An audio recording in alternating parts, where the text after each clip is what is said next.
sedikit molor tadi. Ya, jadi dibuka sedikit, lalu nanti akan disampaikan materi dari narasumber kita, Profesor Ardi Marwan, selaku Atas Pendidikan dan Kebudayaan KBRI Berlin. Lalu nanti teman-teman ada waktu sebentar untuk bertanya mengenai materinya. Lalu tentu saja karena ini workshop akan ada tugas berkelompoknya. Setelah itu nanti saya ceritakan sedikit tentang tugas berkelompoknya. Nanti teman-teman akan mempresentasikan hasil tugas kelompoknya dan akan diberikan feedback dari Prof. Ardi. Lalu acara ini akan ditutup. Dan rules-nya simple. Kalau teman-teman punya pertanyaan atau punya komentar, silakan dituliskan di chat box. Kalau teman-teman ingin menyalakan mikrofonnya, harap untuk raise hand dulu menggunakan fitur tombol raise hand di Zoom. Dan enjoy the workshop.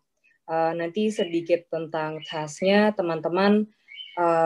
Hari ini kita akan belajar, lalu tentu saja kita akan mengetes apakah teman-teman sudah belajar dengan baik hari ini, dan jangan takut karena akan diberikan feedback dari Prof. Ardi.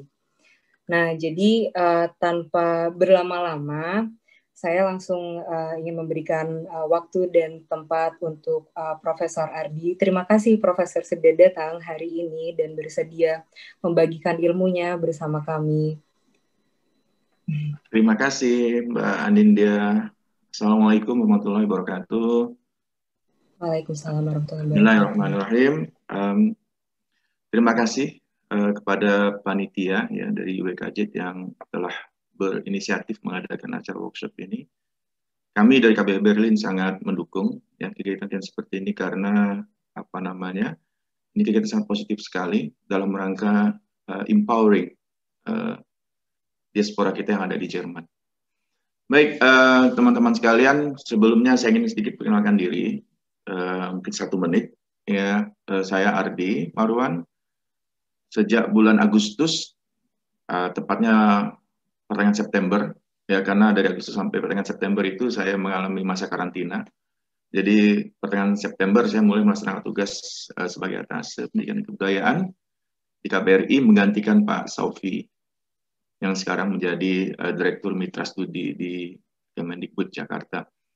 Sebelum ini saya sehari-harinya adalah dosen ya di negeri antah berantah ya. Tepatnya di Kalimantan, Pulau Kalimantan. Ya, kenapa antah berantah? Karena memang masih banyak hutan ya. Jadi tepatnya berada di Kota Pontianak, Kalimantan Barat. Baik, teman-teman, project management sebetulnya adalah istilah yang sangat luas sebetulnya. Jadi karena waktu kita sangat terbatas, saya mohon izin mungkin karena waktu saya tadi kita mulainya telat 5 menit. Jika berkenan saya ingin sedikit tambah 5 menit ya, panitia ya, untuk selesainya. Nanti tolong diingatkan saya, karena saya kalau sudah ngobrol ini lupa waktu kadang-kadang. Saya akan share screen. Jadi materi saya sebenarnya sangat simple, hanya 1 halaman. Ya, jadi izinkan saya share screen.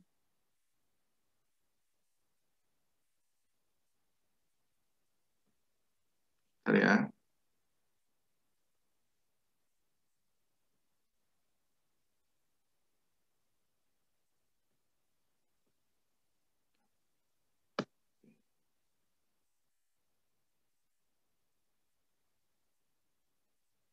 Muncul ya, sebentar ya.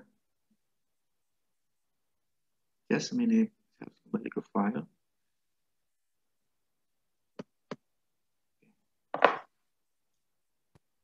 Kelihatan nggak? Kelihatan, Prof. Kelihatan ya, oke. Jadi saya agak kesulitan membuat slides untuk ini karena begitu banyak yang ingin saya share. Jadi nanti teman-teman untuk terkait workshop kita, mungkin saya hanya butuh 15 menit untuk memaparkan apa itu deskripsi proyek manajemen, kemudian apa yang dikatakan, apa yang dimaksud dengan SMART goals, nanti kita bahas sedikit. Setelah itu nanti ada beberapa contoh terkait dengan SMART goals. Baik, saya ingin mulai dulu dari definisi manajemen proyek. Ya, manajemen itu sendiri diartikan as the process of coordinating work activities so that they are completed efficiently and effectively with and through other people. Ya, jadi koordinasi di berbagai aktivitas ya yang dapat dilakukan secara efektif dan efisien, baik ya dengan dan melalui orang lain. Kemudian proyek sendiri itu adalah suatu rangkaian kegiatan yang bersifat khusus untuk mencapai hasil yang bersifat khusus pula. Ada berbagai jenis proyek sebetulnya, tapi kalau nggak salah ada 7 ya. Tapi secara umum, mungkin ini kaitannya dengan teman-teman sekalian sebagai student, mungkin yang proyek nomor 2 adalah proyek yang paling vital. Sedangkan untuk proyek nomor 1, proyek engineering. Maaf, Prof. Gimana? Ini di saya masih kelihatan list doang di sini. File Masih di Findernya, Prof. Belum dibuka file presentasinya. Oh, sorry. Sebentar. Gimana nih? Udah diklik di layarnya, Prof. Maksudnya datanya udah dibuka? Jadi itu share screen-nya cuma di bagian dokumen doang. Jadi harus coba di stop share screen, habis itu di share screen, habis itu dipilih share screen penuh aja tuh. Oke, good. Nah, ingatkan seperti ini ya. Tunggu ya. Tunggu. Oke. Sepertinya akan menghabiskan waktu sebentar.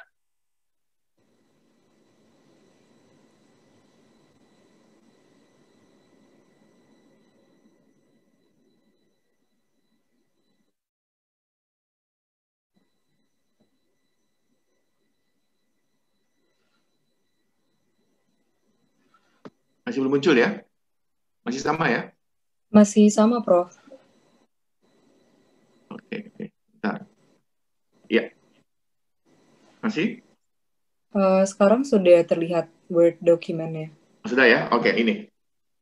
Ini ya, kelihatan ya? Ya, Prof. Oke.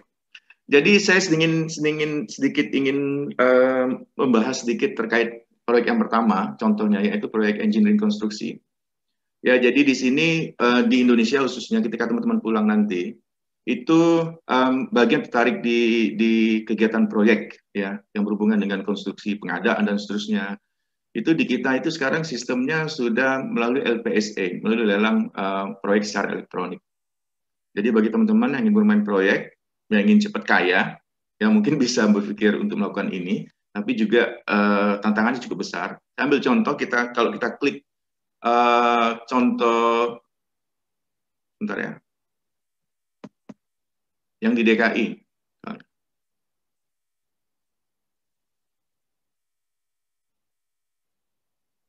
Kelihatan nggak ya? Kelihatan kok, Prof, website-nya. Oke. Jadi ini bisa dilihat di sini. Ini adalah pelayanan UP LPSA yang dilakukan secara daring online. Ya, jadi bagi teman-teman yang ingin ikut bermain proyek, ya kan, bisa dilihat di sini. Misalnya pengadaan, di sini ada proyek yang tertulis di sini belanja alat tulis kantor. Pengadaan alat tulis kantor, nilai pagunya adalah 850 juta. Oke. Kemudian ada pengadaan karung plastik, suku dinas sumber daya air kota administrasi Jakarta Barat, itu nilai proyeknya 3,1 miliar. Dan seterusnya ya. Jadi ini bisa dilihat seperti ini. Jadi ya bagi teman-teman yang ingin bermain proyek seperti ini silakan. Kemudian saya tidak akan terlalu banyak membahas ini. Ya ini hanya kaitannya dengan contoh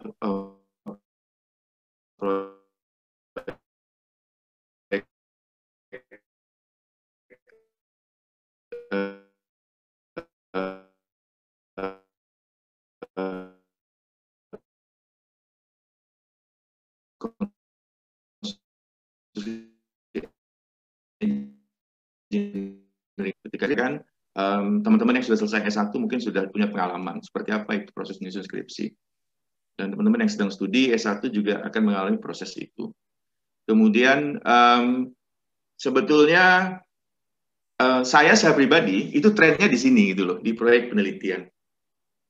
Karena sebelum saya datang kemari itu memang rutinitas saya selain mengajar ya itu adalah di bidang penelitian. Jadi hobi saya selain mengajar adalah melakukan penelitian di mana saya mencari grant-grant atau dana-dana penelitian dari luar kampus saya ya. Ini ambil contoh ya, ada sebuah research project, ya, research grant yang disebut dengan assessment research grant. Ya, kebetulan saya bidang sosial ya, sementara teman-teman bidang engineering. Nanti kita lihat contoh proyek yang di bidang engineering.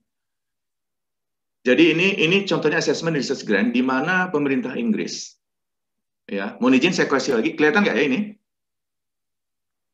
Kelihatan, Prof. Oke. Ya, kelihatan dengan baik. Oke, assessment research grant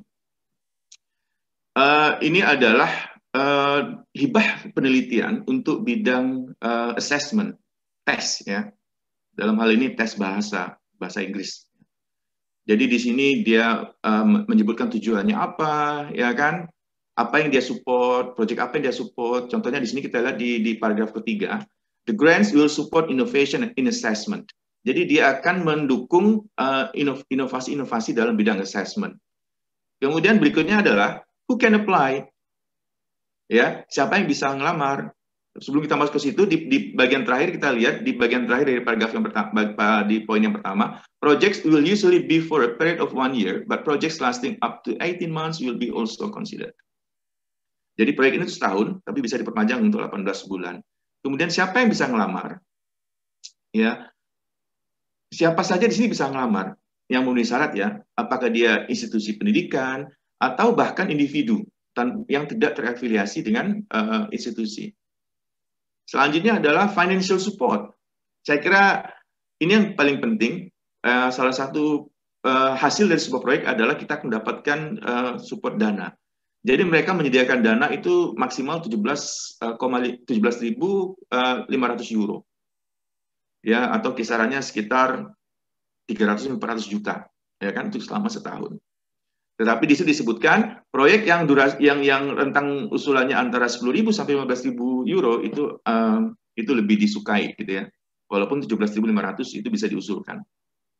Nah, ini yang paling penting. Jadi teman-teman ketika suatu saat berpikir untuk mencoba kemampuannya dalam berkompetisi untuk dapatkan sebuah proyek penelitian, ini perlu dipikirkan adalah bahwasanya setiap organisasi yang menawarkan proyek itu dia biasanya menetapkan tema-tema. Jadi kita lihat di mana tema-tema tersebut yang kita bisa masuk. Jadi saran saya kita tidak usah mencari tema yang lain, pilih saja tema yang ditawarkan di situ. Ya, di sini ada beberapa contoh-contohnya, ya kan. Nanti bisa dilihat sendiri, new task types, new methods of task construction, new methods of marking, dan seterusnya, ya. Kenapa ini saya tunjukkan? Karena saya pernah terlibat di proyek ini, di mana tahun 2016, ya, saya dan rekan saya, kebetulan saya jadi co-investigatornya, kami berdua itu mendapatkan grant ini, ya. Nah, ini dia. Jadi judul proyek kami adalah Aptis General Writing Test Task 4, an analysis of test takers' pragmatic performance and cognitive processing. Ya, jadi ini kita buat proyek bareng. Mungkin teman-teman bertanya gitu loh, bagaimana saya bisa berkolaborasi dengan seorang profesor dari NTU Singapura. Jadi di sini teman-teman, pentingnya kita untuk melengkapi diri kita dulu untuk memiliki skill yang dibutuhkan. Karena ketika kita ingin berkolaborasi dengan orang lain, itu biasanya orang lain akan bertanya, kita mengajak mereka berkolaborasi, itu kita punya apa? Ya, kompetensi apa yang kita miliki, skills apa yang kita miliki. Tadi di awal saya bertanya ke Mbak Este. Mbak Este itu ada tulisan yang terbit di jurnal yang diterbitkan oleh Willy. Ya. Willy itu salah satu penerbit kelas dunia. Ya, seperti yang lainnya itu seperti Elsevier, ya kan, Routledge, dan seterusnya. Jadi salah satu yang bisa kita jual dari diri kita adalah pernah nggak kita melakukan proyek secara mandiri, itu satu. Kedua, pernah nggak proyek yang kita buat itu kita publish, yang kita terbitkan di sebuah jurnal yang bereputasi tinggi. Jadi baik itu calon kolaborator kita dari institusi lain atau bahkan dari negara lain, dan juga grant provider, itu akan menjadikan track record seperti ini itu untuk sebagai garansi bahwasanya mereka akan memberikan dana kepada orang yang tepat. Jadi itu ya, Jadi yang saya sampaikan ini adalah beyond the project itself. Tapi nanti saya akan kembali ke workshop kita. tapi ini sekedar untuk motivasi bahwasanya yang teman-teman pelajari sekarang ini itu sebetulnya nanti itu impact-nya akan seperti ini gitu loh. Ya, jadi ini waktu itu kami dapatkan grant sebesar seingat saya itu sekitar 13.000 pound sterling, ya, atau kurang lebih 15.000 sampai 16.000 euro. Kemudian contoh yang lainnya, teman-teman, itu di sini ada misalnya sebuah proyek yang diberikan oleh pemerintah Jepang yang disebut dengan oleh yayasan yang disebut dengan Sumitomo Foundation. Kalian pernah dengar mungkin? Jadi mereka itu menyediakan dana proyek untuk proyek yang berhubungan dengan Jepang. Pertanyaannya adalah, apakah untuk proyek seperti ini kita harus ke Jepang? Tidak. Intinya bidang ilmu apapun, apakah itu elektronik, apakah itu bioteknologi, apakah itu information technology, apakah itu bisnis dan seterusnya, asalkan ada bau Jepangnya, dan mereka anggap itu layak didanai, maka kita akan didanai. Jadi proyek ini juga sama, itu untuk selama 1 tahun, dan ini dibuka tiap tahun, ya. Jadi ini bisa dilihat teman-teman. Jadi mereka menyediakan dana proyek sebesar 50 juta yen ya totalnya, ya. Di mana 50 juta ini akan dibagi menjadi 80 proyek yang akan didanai untuk selama setahun. Ya, jadi di sini lengkap dengan application guide-nya, kita bisa buka, instruction sheet for application form, bagaimana cara mengisinya, termasuk application form-nya sendiri. Cuma lucunya project ini, itu dia tidak menerima aplikasi lewat email atau lewat sistem online. Mereka masih tradisional. Mereka hanya menerima aplikasi yang dikirim langsung ke Tokyo, ke alamat mereka. Dan bahasa yang digunakan bisa bahasa Inggris atau bahasa Jepang. Ya, jadi di sini bisa dilihat project-projectnya seperti apa, ya. Jadi ini di open itu semua bidang, asalkan masih berbau Jepang. Ya, tahun 2008 data sudah nggak ada di sini. Saya juga pernah dapat, ya, di mana saya meneliti tentang sikap bangsa Indonesia terhadap bahasa dan budaya Jepang. Ya, jadi saya paparkan sebuah proposal, ya, saya sampaikan ke mereka. Ya, walaupun tidak besar dananya waktu itu saya dapat sekitar 4.000 US dollar gitu. Tapi untuk seorang pemula saya kira oke lah, ya kan? Saya kira oke lah. Di mana sebuah yayasan dari Jepang itu berani memberikan dana untuk kita, bagi saya itu sebuah hal yang luar biasa. Dan saya lakukan proyek itu ketika saya masih di fase studi S3 saya. Jadi artinya saya belum menyelesaikan program doktor. Kemudian masih banyak proyek yang lainnya, teman-teman. Ya, jadi nanti bisa cek sendiri. Kemudian yang satu lagi yang paling penting adalah untuk teman-teman yang nanti setelah selesai bachelornya, ya, saya nggak tahu di Jerman, tapi di negara-negara lain seperti Inggris, kemudian Australia, ya, Commonwealth countries, ya, itu biasanya ada program S2 atau program master yang research only. Ya, artinya kita tidak melalui jalur coursework, tidak ada kuliahnya, itu research only. Jadi ketika teman-teman ingin mulai kemampuan research-nya sejak dini, program research ini juga mungkin bisa jadi apa namanya, jadi pilihan. Jadi nanti ketika PhD-nya itu akan menjadi lebih mudah, ya. Saya tidak katakan mudah ya, tapi akan lebih mudah gitu loh. Kemudian saya ambil contoh ya, di sini ada, kalau di Jerman kan, di Jerman ya khususnya untuk S3 ya misalnya, untuk program doktor, itu adalah research base, di mana teman-teman itu harus membuat proposal, ya, kemudian menunjukkan proposal itu ke calon supervisor kita, calon profesor yang ada di Jerman. Kemudian ketika calon profesor itu sudah oke, maka baru kita bisa melaju ke tahap berikutnya, yaitu proses aplikasi di universitas. Tapi di Jerman juga ada program S3 yang berbasis proyek, di mana kita tidak melamar ke universitas, tapi kita melamar ke industri, ya, yang memiliki proyek yang proyek ini perlu dilakukan oleh mahasiswa yang akan S3. Jadi mereka tawarkan sebuah judul, sebuah topik, kemudian kita melihat topik itu, melihat judul itu, maka kita melamar di situ. Kalau mereka terima, ya kita akan berada di industri itu, bekerja sambil melakukan penelitian, sementara untuk gelarnya sendiri nanti akan terafiliasi dengan universitas. Jadi itu juga berkaitan dengan project. Kemudian yang kalau kita sudah memulai dari hal yang kecil seperti ini, ya, nanti baru boleh kita challenge diri kita berikutnya lagi dengan proyek yang lebih besar. Saya ambil contoh. Di Jepang, kembali lagi di Jepang, itu ada sebuah yayasan Toyota Foundation yang memberikan dana penelitian yang angkanya sudah di atas 1 miliar, 2 miliar ya, rupiah per tahunnya. Ya, jadi nanti silakan dicek sendiri, dan ini kesempatannya banyak dan dananya lumayan, dan saya juga sudah lihat ada beberapa orang Indonesia yang pernah mendapatkan ini. Jadi intinya kita punya peluang yang sama. Kembali saya sedikit ke belakang, ketika saya ingin mencoba sebuah research project untuk mendapatkan funding dari negara lain, ya, awalnya saya berpikir, apakah saya memiliki kemampuan untuk itu? Ya, kadang-kadang kita itu dihantui oleh perasaan kita sendiri, di mana kita selalu merasa kita tidak eligible, kita tidak kompatibel. Jadi ada saatnya kita perlu untuk sedikit, dalam tanda kutip ya, sedikit agak merasa tinggi, ya, ketika itu berkaitan dengan untuk test case kemampuan kita.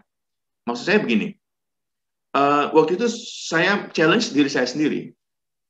Saya lihat untuk proyek yang dari British Council, dari Inggris tadi, saya tidak melihat ada pernah satu orang Indonesia pun yang pernah mendapatkan proyek itu. Saya lihat yang dapat proyek itu adalah para profesor dari Inggris, dari Amerika, ya kan, dari Australia dan seterusnya. Kemudian saya kembali ke diri saya. Kenapa saya mesti mesti merasa sungkan atau merasa tidak percaya diri, sementara degree yang saya dapatkan adalah degree di negara yang orang-orang tersebut juga dapat proyek, ya kan? Artinya saya waktu di Australia. Jadi notabene saya juga dapat ilmu dari Australia. Iya, kenapa saya mesti takut berkompetisi dengan para kompetitor dari negara lain? Jadi berbekal itulah saya memberanikan diri. Tetapi kembali lagi, saya juga melihat di requirement-nya. Saya melihat yang menjadi main investigator-nya itu adalah orang-orang yang memang track record sudah bagus. Jadi walaupun saya punya ide yang bagus, tetapi kalau track record saya juga belum mumpuni, itu agak menjadi tanda tanya bagi grant provider. Makanya waktu itu saya mencari partner, mencari tandem. Saya menawarkan diri, saya buat proposal, saya lemparkan proposalnya ke profesor di Singapura, kemudian beliau review, akhirnya kita jalan. Ya. Dan saya minta, waktunya beliau minta saya yang menjadi main investigator-nya. Tapi saya sebutkan alasannya, kenapa saya tidak jadi di depan, lebih baik saya di belakang. Karena itu tadi, karena CV dari rekan saya itu luar biasa. Tiap tahun dia menerbitkan paling tidak 2 atau 3 tulisan di jurnal top internasional gitu loh. Bahkan hampir setiap tahun dia menerbitkan buku. Jadi itu sebuah garansi bagi penyedia dana, di mana dananya yang diberikan itu tidak akan sia-sia gitu loh, atau tidak akan menghasilkan sesuatu yang tidak berkualitas. Oke, itu sedikit intermezzo ya teman-teman. Oke, now sekarang saya ingin kembali ke kembali ke laptop kita terkait dengan project management.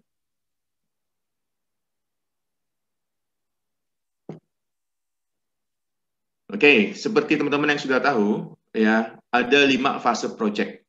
Ya, saya langsung saja ke bagannya di sini. Yang pertama adalah initiation, ya, kemudian project planning, project execution, monitoring and controlling, dan closure. Ya.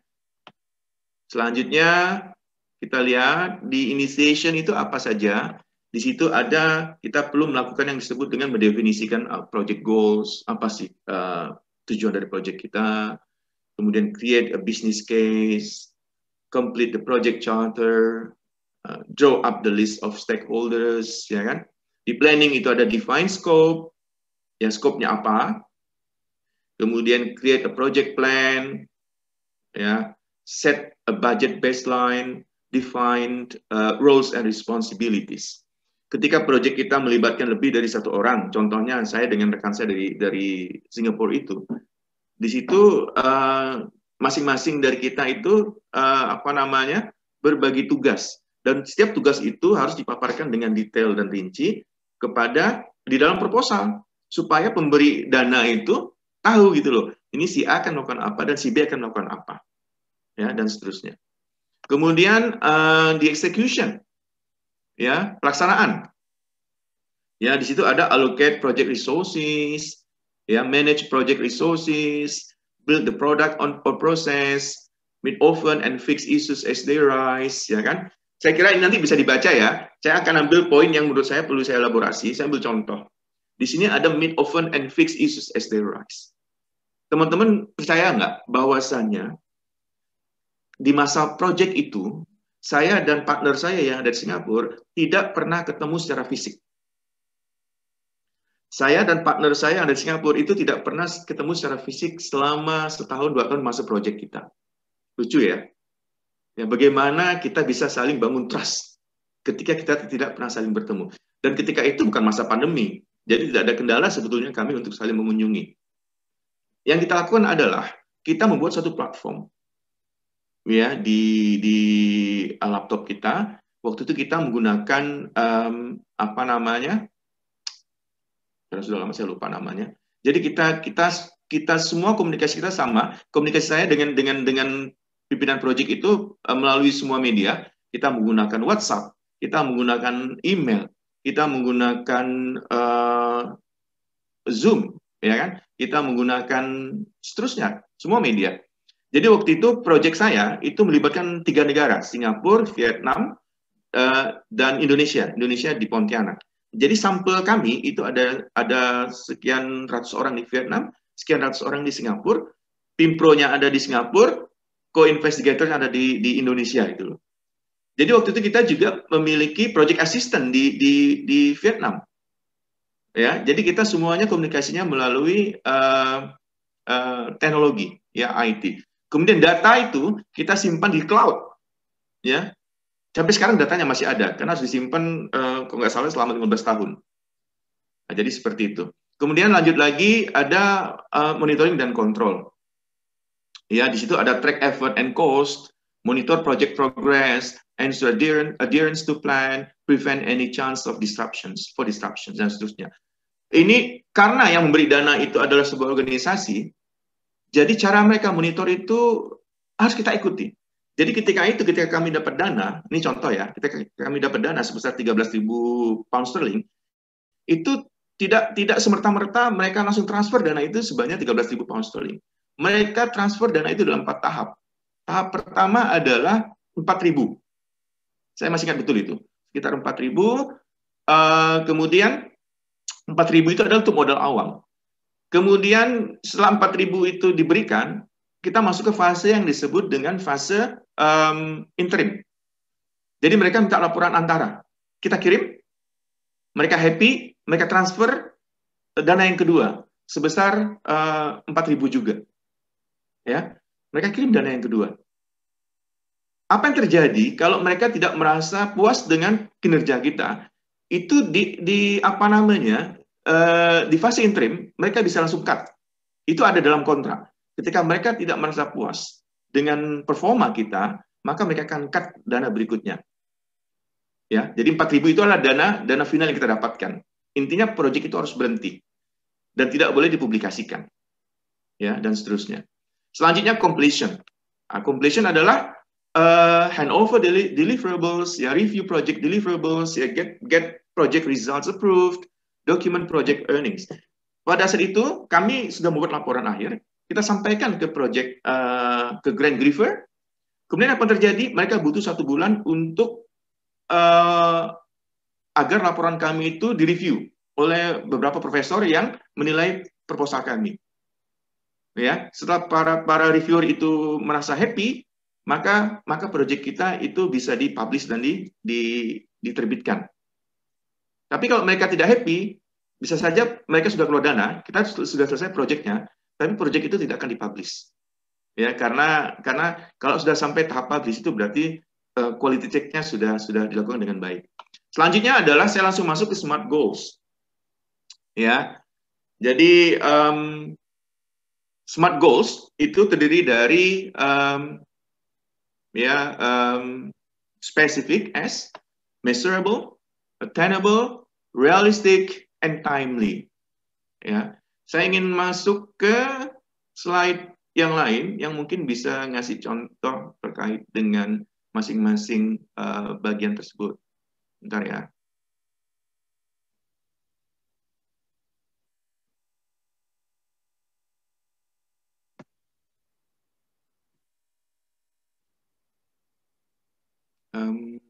Hang on.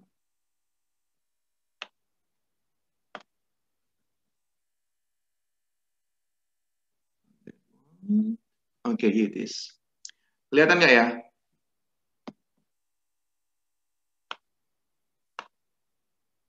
Kelihatan teman-teman? Iya, kelihatan. Oke. Examples of SMART goals. Ya, kita lihat.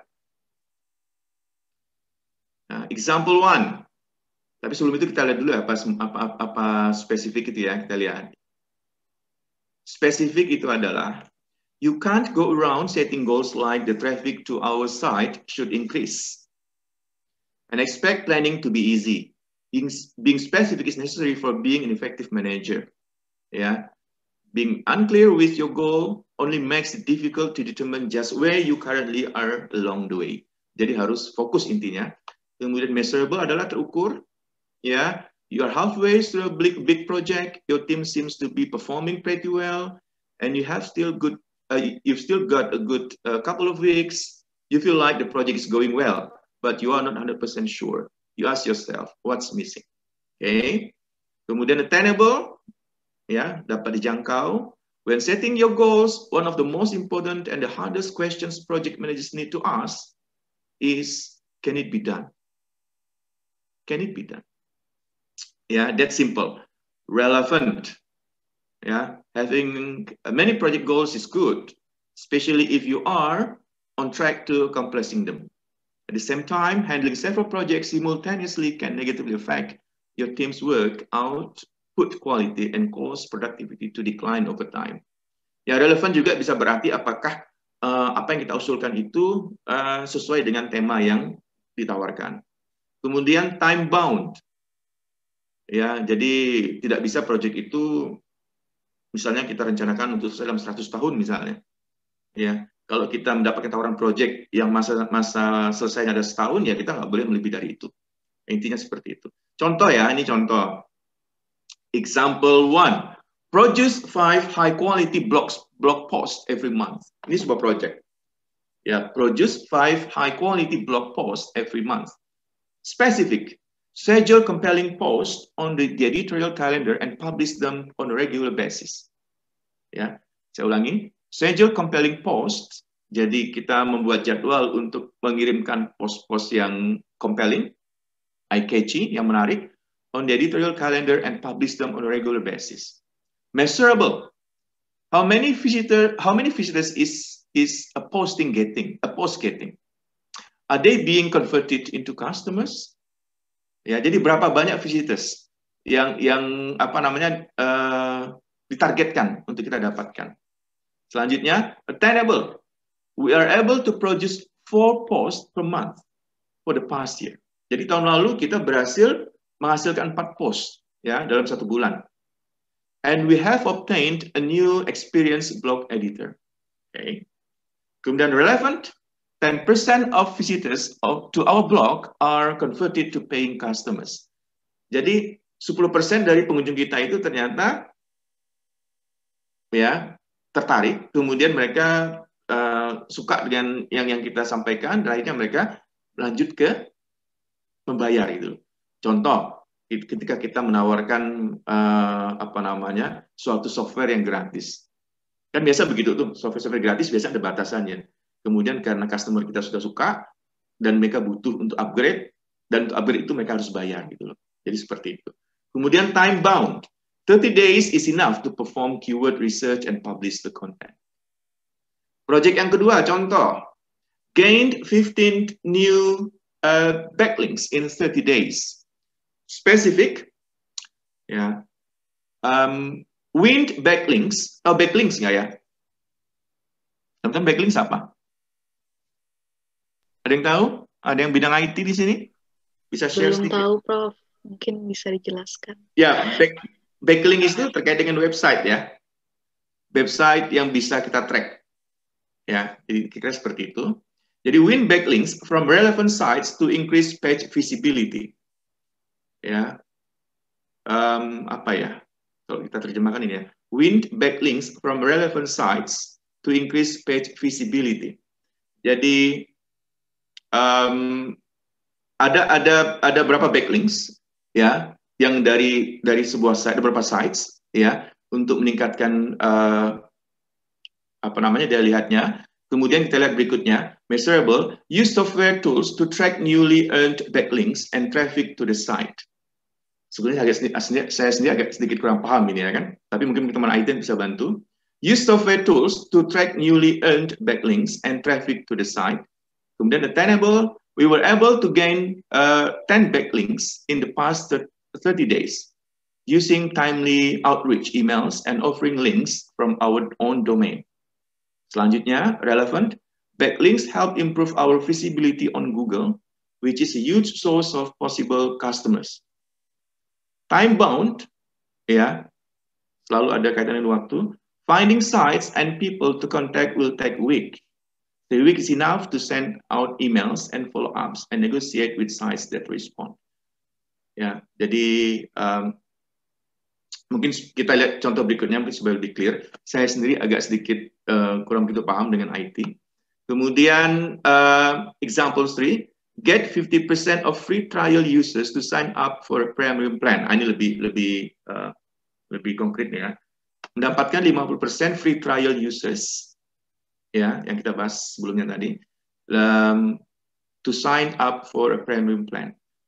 Specific, let's connect with the people who are currently using our free trial, guide them through a demo, and provide them with excellent customer support. Ya, kita buat sebuah aplikasi ya yang free, kemudian kontak mereka, ya, kemudian lead mereka untuk tahu lebih jauh. Selanjutnya kita beri support. Selanjutnya measurable. For every 100 users who avail of our free trial, how many of them stop using the app after the trial? How many go for a premium plan? Dari 100 orang yang kita kontak, berapa yang stop, kemudian berapa yang lanjut ke premium plan yang bayar? Attainable, kita menargetkan 80 orang yang menggunakan free trial last month, and 37 of them avail a premium plan. Okay. Jadi 80 orang yang bulan lalu itu menggunakan free trial, ternyata 37-nya lanjut ke aplikasi yang berbayar. Relevansinya, the premium plan is where we get a large portion of our income. Jadi ya premium plan ini adalah porsi yang paling besar di mana kita dapat income kita. Selanjutnya, time bound 30 days is a good measure of how many users were lured into a free trial and eventually signed up for a premium plan. Jadi 30 hari cukup ya untuk menggunakan free trial kita. Kemudian selanjutnya ketika ingin lanjut maka mereka harus sign up. Jadi ini sebetulnya contoh yang saya dapatkan secara sporadis teman-teman ya. Tapi intinya memang smart goals itu adalah bagian yang tidak terpisah dari sebuah proyek.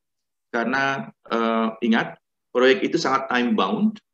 Ya, saya pernah buat sebuah proposal. Ini kembali lagi ke masa studi ya. Saya pernah buat sebuah proposal untuk studi saya waktu S3. Kemudian saya tunjukkan ke supervisor, calon supervisor waktu itu. Kemudian bersangkutan mengatakan, waktu itu saya mengajukan kurang lebih 15 research questions. Research questions loh, pertanyaan penelitian, ada 15. Lalu apa yang disampaikan oleh calon supervisor itu? Ardi, you don't have 10 years to complete your study, you only have 4 years. You need 10 years at least to cover all the 15 questions. Jadi dianggap punya saya itu terlalu gede gitu loh, sementara waktu saya sangat terbatas. Jadi apa yang terjadi teman-teman? Project saya yang tadinya 15 research question itu hanya menjadi 2. Cukup 2 untuk menghasilkan sebuah disertasi. ya yang harus diselesaikan dalam waktu 3-4 tahun. Jadi kira-kira seperti itu. Kemudian di proyek itu juga ketika itu saya harus jujur saya katakan, saya sebetulnya mengajukan sebuah judul yang sangat wah kalau menurut saya. Saya ingin mengubah sistem di sebuah negara gitu ya. Waktu itu saya ingin mengubah sistem kurikulum pendidikan nasional kita. Bukan mengubah sih ya, ingin memberi rekomendasi terhadap kurikulum pendidikan di negara kita supaya lebih supaya lebih market oriented. Apa yang terjadi waktu itu? Ketika judul saya seperti itu, maka yang jadi konsekuensi adalah untuk mendapat menyelesaikan proyek itu, maka saya harus berhubungan dengan pihak-pihak yang terkait dengan judul itu gitu. Jadi waktu itu target sampel saya adalah pertama Pak Menteri Pendidikan, yang kedua turun ke Dirjen kurikulum, Dirjen yang bawahi kurikulum, turun lagi ke kepala dinas, turun lagi ke kepala sekolah, dan seterusnya, ya. Jadi waktu itu saya merasa stres sendiri gitu loh. Apakah saya bisa mendapatkan akses ke setiap masing-masing orang ini gitu loh. Sementara saya punya keterbatasan waktu. Jadi saya buat judul seperti itu, tapi saya sendiri merasa saya tidak punya kapasitas untuk melakukannya. Jadi saya mohon izin waktu itu, tapi dengan judul itu akhirnya saya dapat beasiswa. Tapi dalam perjalanan saya izin sama pembimbing saya, boleh nggak saya mengubahnya menjadi lebih skopnya menjadi doable. Ya, within my capacity. Dan untungnya pembimbing saya oke gitu. Akhirnya kita kecilkan skopnya. Karena kalau saya tetap jalan dengan skop yang gede tadi, saya agak khawatir itu malah akan jadi bumerang untuk saya sendiri. Jadi teman-teman, itu beberapa informasi yang dapat saya sampaikan. Mohon maaf karena di awal saya ceritanya agak sedikit maksud saya begini. Sebetulnya untuk dapat melakukan hal-hal seperti ini sebenarnya sangat sederhana. Kita cukup baca, kita cukup mengerti definisinya apa, kemudian kita lihat contoh-contohnya, dan saya kira itu tidak terlalu sulit untuk kita menduplikasikannya ke sebuah proyek yang mungkin kita akan rencanakan gitu loh. Tetapi yang lebih penting dari itu menurut saya adalah apakah kita akan berhenti ya cukup membuat praktek-praktek seperti ini gitu loh. Jadi kalau saya ingin membuat sesuatu, biasanya saya selalu men-setting apa sih mau saya capai, apa yang mau saya raih gitu loh. Jadi kira-kira seperti itu. Saya ambil contoh ya. Waktu itu waktu masa studi saya S3, sebetulnya saya tidak mesti ikut kuliah. Tapi ketika saya berada di kampus, yang notabene di situ banyak orang-orang hebat, dan saya mendapatkan privilege untuk mendapatkan ilmu seluas-luasnya, mendapatkan akses untuk mengikuti kegiatan-kegiatan pelatihan tanpa bayar. Jadi itu saya ambil peluang itu. Saya ambil contoh.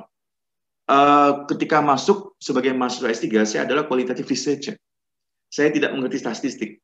Saya tidak mengerti apa itu software-software yang berhubungan dengan statistik, ya kan, SPSS, SAS, ya kan, IMERS dan seterusnya. Tapi peluang itu ada gitu loh. Saya sebagai mahasiswa itu punya hak untuk akses itu secara gratis. Kalau mahasiswa-mahasiswa yang lain itu tidak tertarik, mereka hanya fokus pada bidangnya saja. Jadi saya di waktu-waktu luang saya duduk di kegiatan khusus-khusus itu secara gratis. Saya pindah dari satu kelas ke kelas yang lain. Tapi tentu tidak lupa kembali ke tugas utama kita adalah menyelesaikan proyek kita sendiri, itu dalam rangka untuk menambah ilmu. Jadi karena saya punya target saya adalah selesai S3, saya ingin cari uang melalui penelitian, melalui research. Dan alhamdulillah semua itu bisa terwujud. Oke, saya kira itu dulu pengantar dari saya. Mungkin kita lanjutkan dengan diskusi. Terima kasih. Wah, terima kasih banyak Prof. Ardi atas ilmunya, cerita dari pengalamannya, dan tentu saja sekarang kita udah tahu lebih banyak tentang 5 phases dari sebuah proyek dan apa sih SMART goal itu. Jadi kalau boleh ngerangkum dikit in a nutshell, tadi Prof. Ardi juga sempat bilang mungkin yang penting adalah untuk to have the goal in mind sebelum kita melakukan sesuatu, dan setelah itu kita bisa mulai secara runtut yang tadi 5 fase dalam sebuah proyek. Tadi sempat ada yang angkat tangan, Rama, apakah ingin menyalakan mikrofonnya dan bertanya atau menambahkan komentar? Ya, saya tadi ingin menambahkan beberapa kata mungkin ke backlink. Ya, jadi singkat cerita tuh backlink bisa dikatakan sebagai indikator bahwa website kita itu di link oleh website lain gitu. Jadi contoh dalam website kita nge-link, ada link YouTube ke video YouTube. Nah, YouTube tuh itu akan mendapatkan backlink dari website kita. Jadi itu kita melalui itu bisa men-track traffic ke website kita gitu kurang lebih. Ya kurang lebih begitu sih. Terima kasih. Terima kasih Rama. Ini ada yang raise hand lagi dari Yudhistira Wibowo. Silahkan menyalakan mikrofonnya. Halo, Assalamualaikum warahmatullahi wabarakatuh. Terima kasih atas kesempatannya. Saya ingin bertanya, karena saya juga kuliah di jurusan informatik dan kebetulan di Jerman, orang-orang di Jerman itu sedikit skeptis dengan apa yang disebut dengan teknologi karena tentang privasi dan perlindungan data. Terus bagaimana kira-kira kalau semisal saya mendapatkan kesulitan dalam pengumpulan data tentang riset saya atau proyek saya yang di bidang informatik ini? Apakah mungkin Prof. Ardi pernah menghadapi masalah seperti ini dengan orang-orang yang skeptis dalam masalah-masalah teknologi atau apa? Ya pokoknya kayak skeptis dengan riset kita gitu. Takutnya ada penyalahgunaan data atau gimana-gimana. Gimana kalau Prof. Ardi menyikapi masalah seperti ini? Terima kasih. Baik, langsung saya jawab ya, Mbak Anin ya. Oke, terima kasih Mas Yudis. Sebelumnya saya ingin tanya dulu nih, Mas Yudis ini ngambil apa nih? Ngambil bachelor atau master? Saya masih ambil bachelor, jadi saya belum pernah ambil proyek-proyek gitu. Jadi kayak. Oke, siap. Saya terus terang karena saya tidak menamatkan pendidikan dari Jerman. Saya di Australia. Jadi kalau di Australia itu sebelum kita masuk ke fase research, itu ada namanya fase ethic approval. Jadi ethic approval itu kita membuat usulan terkait dengan proposal kita. Ini di luar proposal ya. Dan ini bukan supervisor kita yang menyetujui. Ini adalah komite yang ada di universitas. Jadi komite ini akan perlu informasi. Ini kita penelitian tentang apa. Tapi mohon izin. Tapi ethic approval ini dibutuhkan ketika responden kita itu sampel kita melibatkan manusia dan hewan dan tumbuhan. Tapi kalau selain itu enggak. Artinya kalau itu terkait dengan software, terkait dengan apa, itu enggak. Tapi ini ketika kita melibatkan manusia untuk wawancara, melibatkan hewan untuk eksperimen dan seterusnya. Saya nggak tahu kalau untuk software ya. Tapi jadi dari situ akan kelihatan gitu loh. Apa yang kita lakukan, kepada siapa kita perlu berkontak, kemudian apa konsekuensi dari kita mengumpulkan data, ya kan? Dan seterusnya. Ketika itu sudah mendapatkan persetujuan dari ethic committee, maka baru kita bisa melakukan pengumpulan data. Artinya kita bisa menghubungi pihak-pihak terkait. Sebelum itu nggak bisa. Saya nggak tahu di Jerman seperti apa. Tapi intinya biasanya sebelum kita membutuhkan informasi, data misalnya, itu kita harus meyakinkan dulu kepada calon, kepada orang yang memiliki data tersebut untuk memastikan bahwasanya datanya tidak akan disalahgunakan. Dan datanya tidak akan dirilis keluar, ya. Datanya hanya akan digunakan untuk kebutuhan tesis ini, ya, disertasi Anda. Kemudian identity dari perusahaan itu nggak akan kita bocorkan di tesis kita. Itu biasanya begitu. Jadi mereka sebetulnya butuh asuransi, jaminan bahwasanya kerahasiaan mereka tidak akan terekspos. Itu di negara maju. Tapi kok negara kita beda, negara kita obral. Jadi nggak ada masalah itu. Maksud saya, siapa saja mau ngambil data, kapan saja, asalkan ada kesepakatan dua belah pihak tanpa tertulis pun tidak ada masalah. Itu maka bisa dilakukan. Tapi kalau di negara maju, yang setahu saya itu enggak.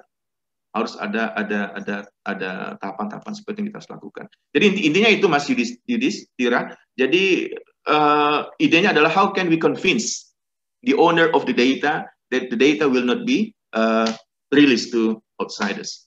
Dan itu ada konsekuensi hukum. Dan itu biasanya ditantangani kedua belah pihak gitu loh. Itu kira-kira ya Mas Yudhistira ya.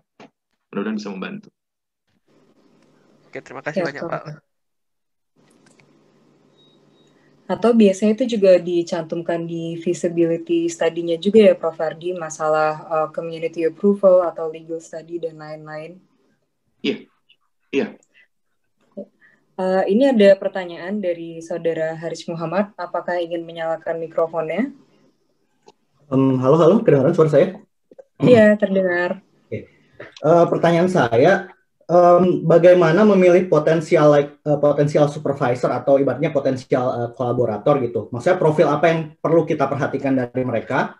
Tadi mungkin sudah dibilang, tapi saya sebenarnya pengen lebih tahu lagi apakah ibaratnya komunikasinya atau jadi lebih detail tentang itu. Kemudian pertanyaan kedua adalah bagaimana seandainya kita ibaratnya udah dapat mungkin terkait penelitian ya, mungkin kita udah dapat banyak pertanyaan, banyak question gitu ya. Tapi bagaimana kita bisa berunding untuk menurunkan jumlah question itu? Mungkin kan sebenarnya jadi begitu ketika saya lihat ternyata kelihatannya nggak visible nih kalau dilakukan selama 4 tahun aja gitu. Seperti itu aja sih Pak. Terima kasih. Oke, very good questions. Yang pertama adalah bagaimana mencari potensial collaborator. Sebenarnya pertanyaannya lebih kepada bagaimana potensial collaborator itu bisa say oke dengan kita gitu. Artinya sebetulnya di diri kita dulu, Mas Haris. Makanya tadi saya di awal saya langsung say hello ke Mbak ST, nanyakan tentang publikasinya. Biasanya adalah yang paling dilihat dari potensial collaborator itu adalah kompetensi kita. Apakah kita layak untuk mengajak dia berkolaborasi? Itu intinya. Dan biasanya itu bisa dilakukan ketika kita punya bukti tertulis bahwasanya paling tidak ada satu minimal ya, kalau bisa ada beberapa tulisan kita yang terbit di jurnal bereputasi internasional. Teman-teman di Jerman ini sebetulnya kalau mau tahu ya, yang saya bocorkan, ini sebetulnya kesempatan emas di sini. Deketi itu para dosennya, para profesornya, ajak research bareng di luar dari research yang sedang kita lakukan atau di luar studi kita. Ya kan? Karena kita punya akses langsung. Kalau yang saya lakukan adalah, saya buat dulu proposal saya, kemudian saya jelaskan siapa diri saya, apa track record saya, sehingga saya layak mengajak dia. Baru saya lempar ke calon kolaborator itu. Itu yang saya lakukan. Dan tidak semuanya selalu oke gitu loh. Ya, tapi berapa oke. Kemudian yang kedua adalah, pertanyaan yang kedua terkait dengan apa tadi ya? Untuk menurunkan jumlah question atau ya jadi beban riset gitu. Kalau misalnya kita udah ketemu dengan supervisornya nih, kita sebenarnya udah ketemu gitu, cuma pertanyaan adalah ternyata terlalu banyak jadi kayak ternyata kurang doable dalam time frame gitu. Saya itu gini ya. Pernah dalam tanda kutip itu pernah berdebat keras dengan supervisor. Biasa sok tahu gitu kan, kita sok tahu. Saya berdebat keras dengan supervisor sehingga pada titik di mana supervisor itu merasa oke, ini manusia Ardi Marwan tidak bisa di stop selain dengan mengatakan stop. Apa yang dikatakan? Ardi, stop. I'm smarter than you are. Jadi saya pernah mendapatkan kalimat seperti itu dari pembimbing saya. Now you stop. Stop talking. I'm smarter than you are. Now listen to me. Baru saya berhenti bicara. Tetapi itu dilakukan karena memang saya nggak benar gitu loh. Ya, jadi intinya begini Mas.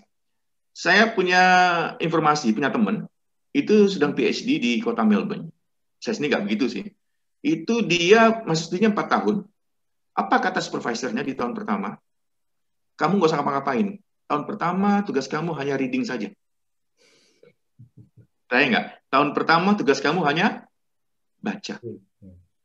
Mungkin sebulan terakhir kamu nulis proposal.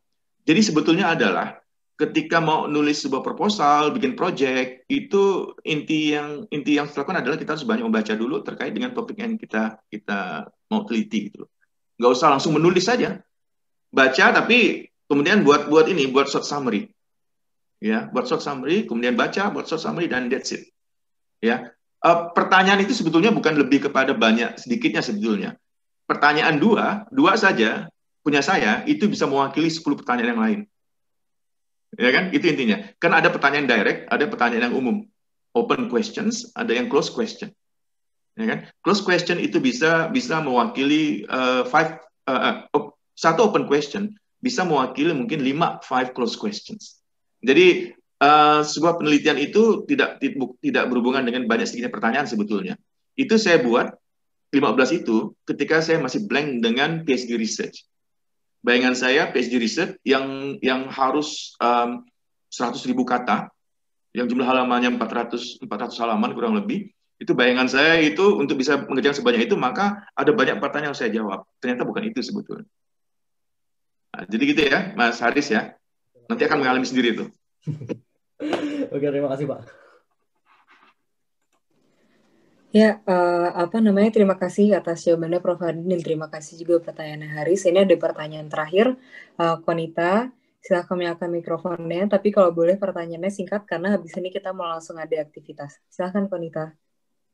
Oke, terima kasih Ani. Assalamualaikum Profesor Adi, terima kasih atas infonya, sharingnya berbagi. We here, terus juga sebenarnya pertanyaannya lebih ke minta info. Kebetulan saya sedang kuliah S1 di teknik kedokteran atau mungkin di Indonesia biomedicine teknik atau alat kesehatan. Nah, dalam proyek ini itu mau minta info apakah ada gitu proyek-proyek alat kesehatan juga gitu, research. Terus yang kedua, pada gimana ya kalau pas proses proyek terus tiba-tiba ada kekhawatiran, wah ini gagal nih. Nah, apakah kita mesti kembaliin grant tersebut sementara kita sudah memakai beberapa uangnya dari uang tersebut gitu. Nah, itu apa yang mesti dilakukan dan apa itu solusinya? Terima kasih. Aduh, serem pertanyaannya Mbak ya. Iya sih ya. Kalau dapat 1 miliar gimana kembalinya ya? Baik Mbak Konita, pertanyaan pertama, ini research untuk apa dulu nih Mbak? Research grant atau untuk studi lanjut? Research grant sih, kayak ke alat kesehatan, apakah ada di bidang tersebut gitu. Oke. Minta infonya aja. Oke, untuk apa namanya? Untuk bidang-bidang sains kedokteran sebenarnya banyak sebetulnya. Banyak, seperti Sumitomo tadi saya katakan, Toyota Foundation, banyak. Bahkan saya belum masuk tadi sebelumnya, di Eropa ini ada namanya Marie Curie Research Grant. Oh, itu dananya gede. Itu kita bisa resident di kampus di Eropa selama 3-4 tahun, dan sebulan kalau nggak salah kita dapat 4.000 atau 5.000 euro. 3-4 tahun, sebulan kita dapat 4.000 sampai 5.000 euro, seingat saya. Cukup nggak tuh kira-kira itu ya, untuk hidup di sini? Mungkin buat beberapa bulan ke depan. Itu sebulan loh. Kita dapat tiap bulan untuk selama 3-4 tahun, Mbak. Ya. Saya pernah ngelamar, alhamdulillah, tapi belum lulus. Saya waktu itu milihnya ke Tromsø. Tahu Tromsø nggak? University of Tromsø di Norwegia. Dan itu sangat kompetitif sekali. Tapi gagal itu biasanya itu biasa aja. Saya itu menghadap itu biasa aja gitu, dia coba lagi gitu loh. Kemudian banyak sebetulnya Mbak, tapi yang paling penting sebetulnya karena Mbak Konita ini masih S1 ya. Iya, betul. Biasanya kalau ingin mencoba research grant dari luar, itu paling tidak kita sudah selesai master nih. Selesai master. Jadi sabar dulu nih. Jadi saya sabar dulu, koleksi informasi dulu, perkaya CV-nya dulu. Maksud saya perkaya CV adalah kalau bisa sebanyak mungkin publish. Saya setuju dengan Mbak ST tadi, kalau bisa tesis S1-nya dipublish. Cuma saya nggak tahu ya, ternyata di Jerman ini Mbak ST namanya nomor 4 ya Mbak.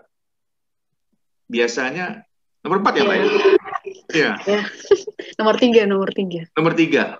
Saya bukan penulis utamanya. Tapi itu tesisnya Mbak ST kan? Iya, part dari tesis. Jadi tesis saya tuh mencakup beberapa hal, ini kayak satu partnya doang yang lebih fokus. Karena paper biasanya gitu kan ya. Oh, oke. Satu part yang fokus. Kalau saya argue, kalau itu punya saya mau nomor 1. Kalau saya.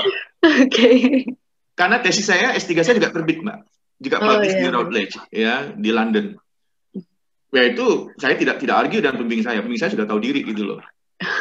Ya kan? Dia nomor 2, saya nomor 1 gitu loh. Ya. Kalau dia ngotot nomor 1, saya akan argue gitu loh. Kenapa sih nomor 1, 2 penting? Tahu nggak kenapa penting? Tahu nggak kenapa penting? Kenapa? Iya, itu untuk jangka panjang, Mbak. Jadi nomor 1 itu berarti adalah the main person behind the writing gitu loh. Ya kan? Kita otaknya gitu loh, itu intinya.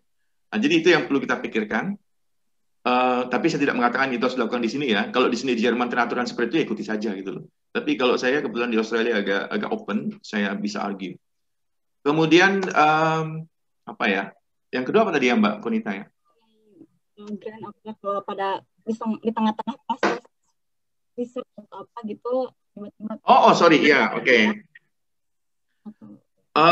Tergantung yang beri dana siapa. Kalau Mbak nanti jadi dosen di Indonesia itu tidak boleh di Kementerian Pendidikan misalnya Mbak dosen ya. Itu ketika mengusulkan dana penelitian itu tidak boleh Mbak main sendiri. Harus ada co-researcher. Paling tidak 3 biasanya. Itu kenapa itu perlu dilakukan? Itu ketika peneliti pertama itu berhalangan, kita nggak tahu kan ya hidupnya berhalangan atau ada masalah, maka itu wajib dilakukan oleh anggotanya. Itu satu. Ya. Tapi kalau di luar negeri enggak. Kalau di luar negeri pendekatannya beda. Kalau di luar negeri itu seperti yang saya katakan di awal tadi, itu sistem pembayarannya sistem termin. Ya, dicicil. Biasanya 3 kali, 40%. Kalau ternyata tidak jalan ya stop. Ya udah. Kalaupun kehilangan dana ya pemberi dana hilangnya gede gitu loh. Ya kan? Dan kehilangan itu bisa disebabkan banyak hal gitu loh. Masalah untuk mengembalikan apa enggak itu saya kira kayaknya udah ada klausul seperti itulah gitu loh. Ya kan? Malah kalau saya bukan kembalikan, tanggung jawabnya mutlak gitu loh. Biasanya kita malah kalau di Indonesia itu yang ngecek malah BPK. Badan Pemeriksa Keuangan gitu loh. Nah, ini penelitiannya untuk apa dan seterusnya, dananya kemana gitu loh. Jadi kira-kira seperti itu ya.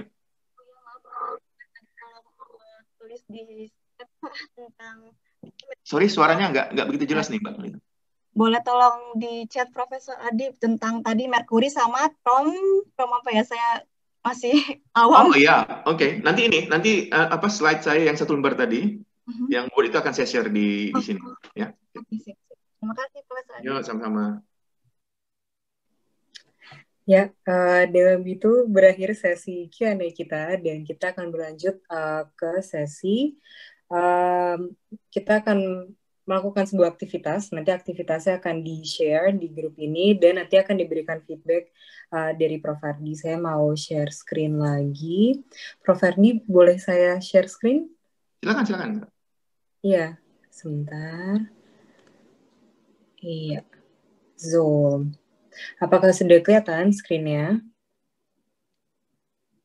Oke, nah jadi nanti teman-teman akan dibagi ke dalam grup. Tiap grup isinya ada 5 orang. Jadi nanti kita udah beri titel dari dari proyeknya. Tugasnya teman-teman adalah untuk mendefinisikan SMART goal-nya dan silakan untuk membreakdown proyeknya sesuai dengan 5 fase tadi. Jadi kan ini mungkin akan ada 5 grup. Jadi saya akan kasih satu contoh simple. Jadi saya akan ambil misalnya organizing a webinar itu. Jadi sekarang silahkan membuat SMART goal-nya, bagaimana webinar apa yang ingin dibuat, silahkan dijelaskan secara spesifik, lalu measurable. Contohnya saya ingin membuat webinar di bulan Desember. Di sana saya akan mengundang 50 orang. Jadi di situ ada metriknya yang bisa jadi measurable goal-nya. Terus apakah dia attainable ya? Attainable-nya bagaimana? Apakah jadi attainable itu bisa nanti di-share lewat social media kah atau bagaimana? Terus nanti relevan. Kenapa sih relevan ya? Karena sekarang orang-orang spend lebih banyak waktu di rumah dan kita bisa share knowledge dari secara online misalnya. Terus time measure-nya gimana? Jadi misalnya teman-teman bilang, ya saya akan menyelesaikan proyek ini dalam waktu 2 minggu. Berarti dari awal perencanaan sampai eksekusinya 2 minggu misalnya. Jadi silakan dibuat SMART goal-nya. Tadi yang seperti Prof. Ardi sudah tunjukkan, jadi ada header dari proyeknya, terus bisa di breakdown untuk setiap SMART-nya. Nah, terus task yang kedua adalah untuk membreakdown proyeknya sesuai dengan fasenya. Jadi, sebentar, stop share, terus saya mau share desktop. Apakah kelihatan yang di sini?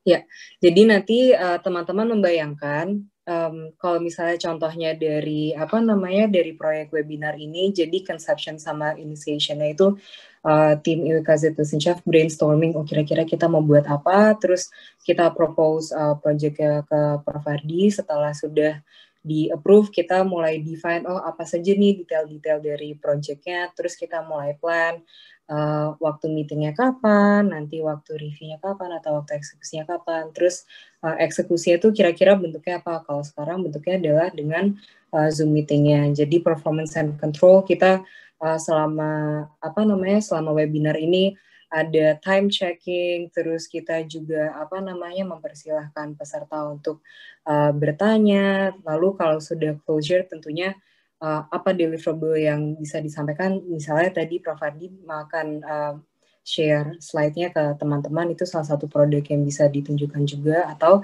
nanti kita dari tim membuat report misalnya. Nah, jadi nanti teman-teman sebentar akan dibagi ke grup yang akan mendapatkan masing-masing dari satu proyek ini, dan silahkan membuat goal-nya terlebih dahulu.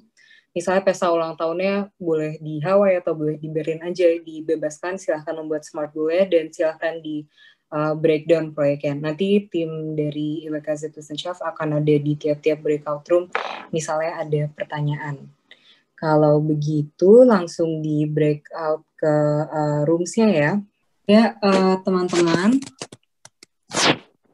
sudah kembali ke room semua atau masih ada yang tersisa di breakout session? Bisa terdengar suaranya? Udah semua sih. Dengar nih, udah Bisa, semua. Oke. Gimana Afgamnya tadi? Oke, atau membingungkan atau susah? Intens ya. Mungkin butuh waktu lebih lama. Iya nih. Iya. Belum selesai. Kalau misalnya proyeknya menarik dan cocok sama proyek partnernya. Jadi asik ngobrol kesana kemari soalnya. Iya. Nah, sayangnya ini juga sebuah proyek dan kita punya time constraint which is 20 menit dari sekarang. Jadi, langsung aja bakal silahkan representatif dari setiap tim untuk untuk memberitahu apa smart goal dari proyeknya, dan kira-kira di setiap fase itu eksekusinya bagaimana. Mungkin mulai dari tim low budget holiday trip, ada ya tadi ya? Iya, ada. Siapa nih perwakilannya? Ada, diberi waktu 4 menit untuk menjelaskan proyeknya.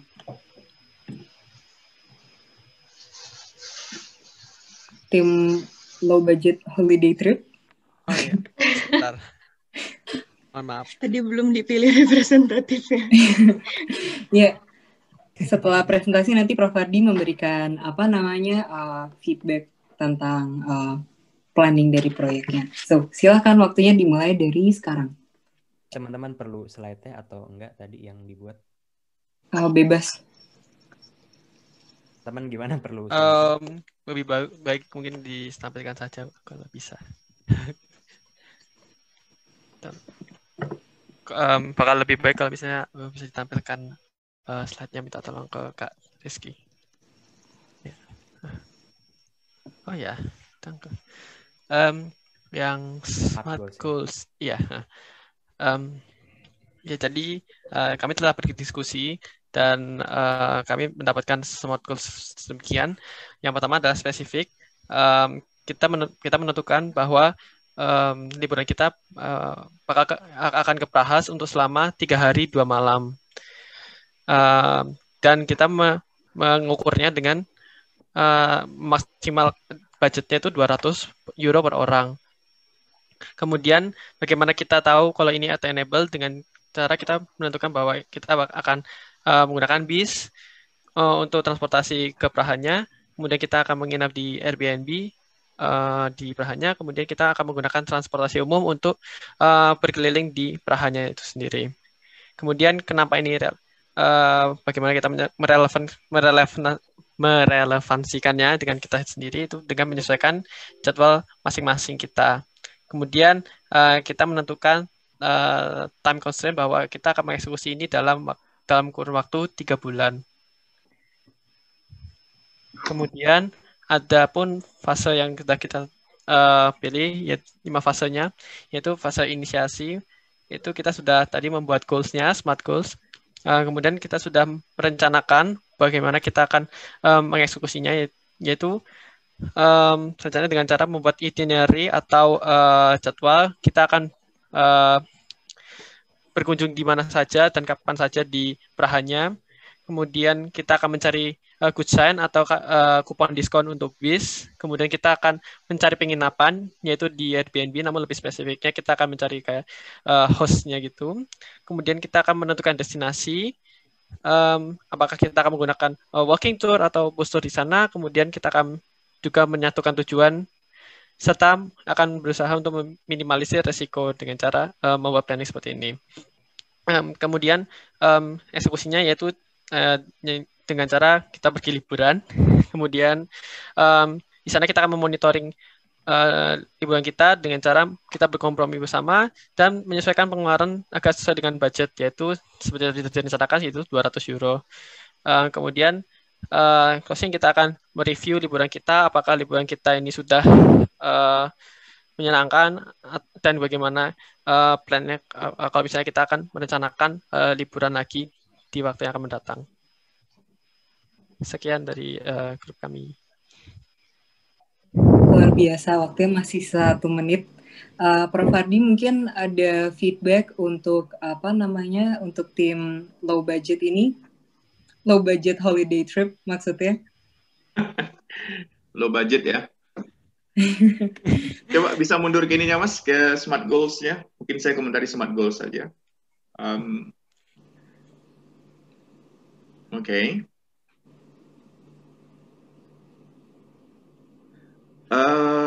Measurable dengan 200 per orang maksudnya gimana ya? Jadi di sini kita kayak menentukan apakah goal kita ini measurable itu dengan melihat bahwa sekitar 200 euro itu menurut kami tidak terlalu banyak, maksudnya terhitung low budget untuk liburan di benua Eropa. Kemudian kemudian kami menghitung bahwa 200 euro itu cukup measurable untuk mendapatkan kata low budget untuk liburan di Eropa ini sendiri. Oke, kemudian timely yang 3 bulan itu kenapa 3 bulan? Kenapa enggak jadi tadi ini maksudnya timely ini maksudnya kapan kita akan mengeksekusi liburan ini gitu. Terus dan karena kalau di Jerman kita liburannya tuh sekitar di bulan antara Februari atau Maret gitu. Jadi sekitar mungkin 3 bulan dari sekarang. Oleh sebab itu kayak kita menentukan bahwa dalam sekitar 3 bulan ini kita akan mengeksekusi rencana kita. Tapi bukan liburannya selama 3 bulan, tapi akan dieksekusi dalam waktu 3 bulan ke depan gitu. Oke. Saya pribadi, saya sampaikan kepada teman-teman agak sedikit mengalami kesulitan gitu ya. Agak sedikit mengalami kesulitan dengan mencoba melingkan gitu lah antara tema proyeknya sendiri dengan urutan-urutan ini gitu ya. Tapi ya menurut penjelasan Mas Yudhistira tadi ya saya kira ya cukup make sense gitu loh. Masih cukup make sense kalau menurut saya gitu ya.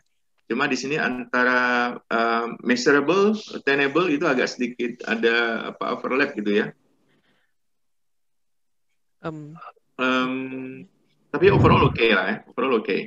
Mungkin kita lanjut ya, Mbak Andin ya. Kita lanjut dengan, makasih ya Mas Yudhistira ya. Ya terima kasih juga Pak untuk feedbacknya. Ya, terima kasih. Tadi bagus sekali presentasinya dan rasanya satu-satunya tim yang punya presentasi. Dan terima kasih juga feedbacknya Prof. Ardi. Kalau gitu kita lanjutkan ke tim providing clean water in a remote village. Siapa representasinya?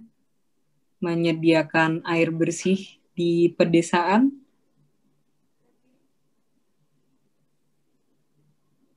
Ya, tim air bersih. Kak Ade masih ke mute? Yes. Oh, sorry. Mas Anton mungkin atau Kardina atau Razan?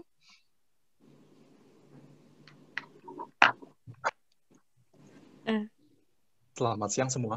Maaf tadi Ya. karena saya datangnya terlambat dan saya tidak mengikuti jalannya diskusi dari awal sekali. Jadi kan saya tadi cuma ikut sepotong ya.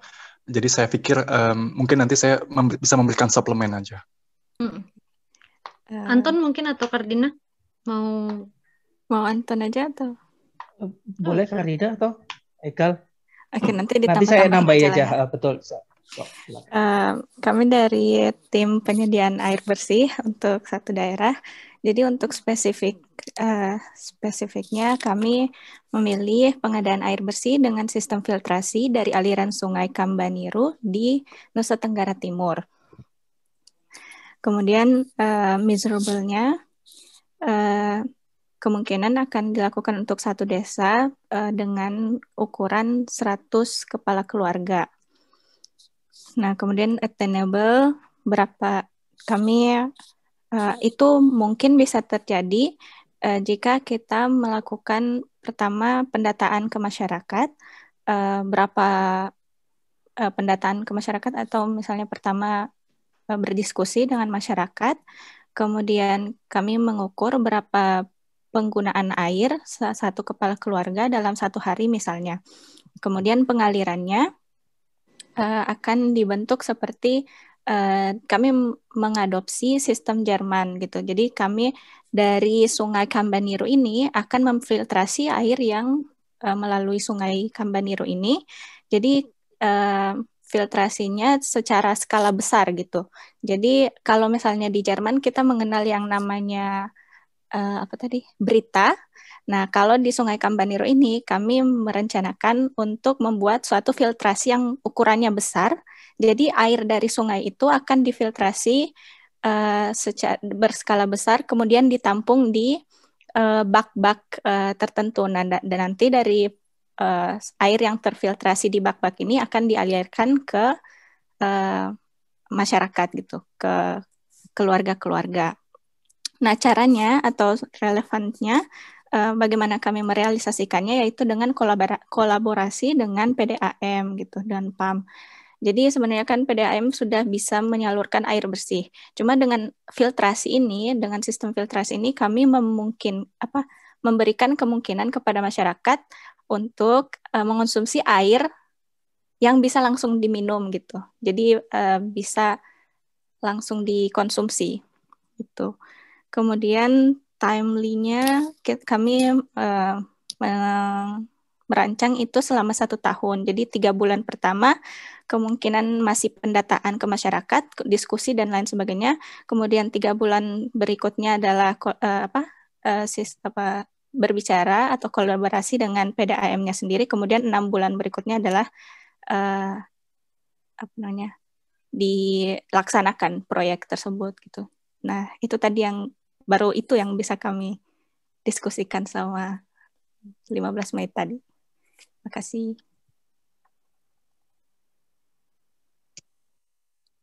Ya, Prof. Adi bisa langsung memberikan feedback-nya untuk proyek ini. Oke, bagus ya. Cuma memang kita waktunya sangat terbatas nih ya. Jadi saya juga tidak melihat tampilan proyeknya, jadi agak sulit saya merekam paparan proyeknya. Memvisualisasikannya, Prof. Ya. Iya. Jadi so quick, tapi nggak apa-apa.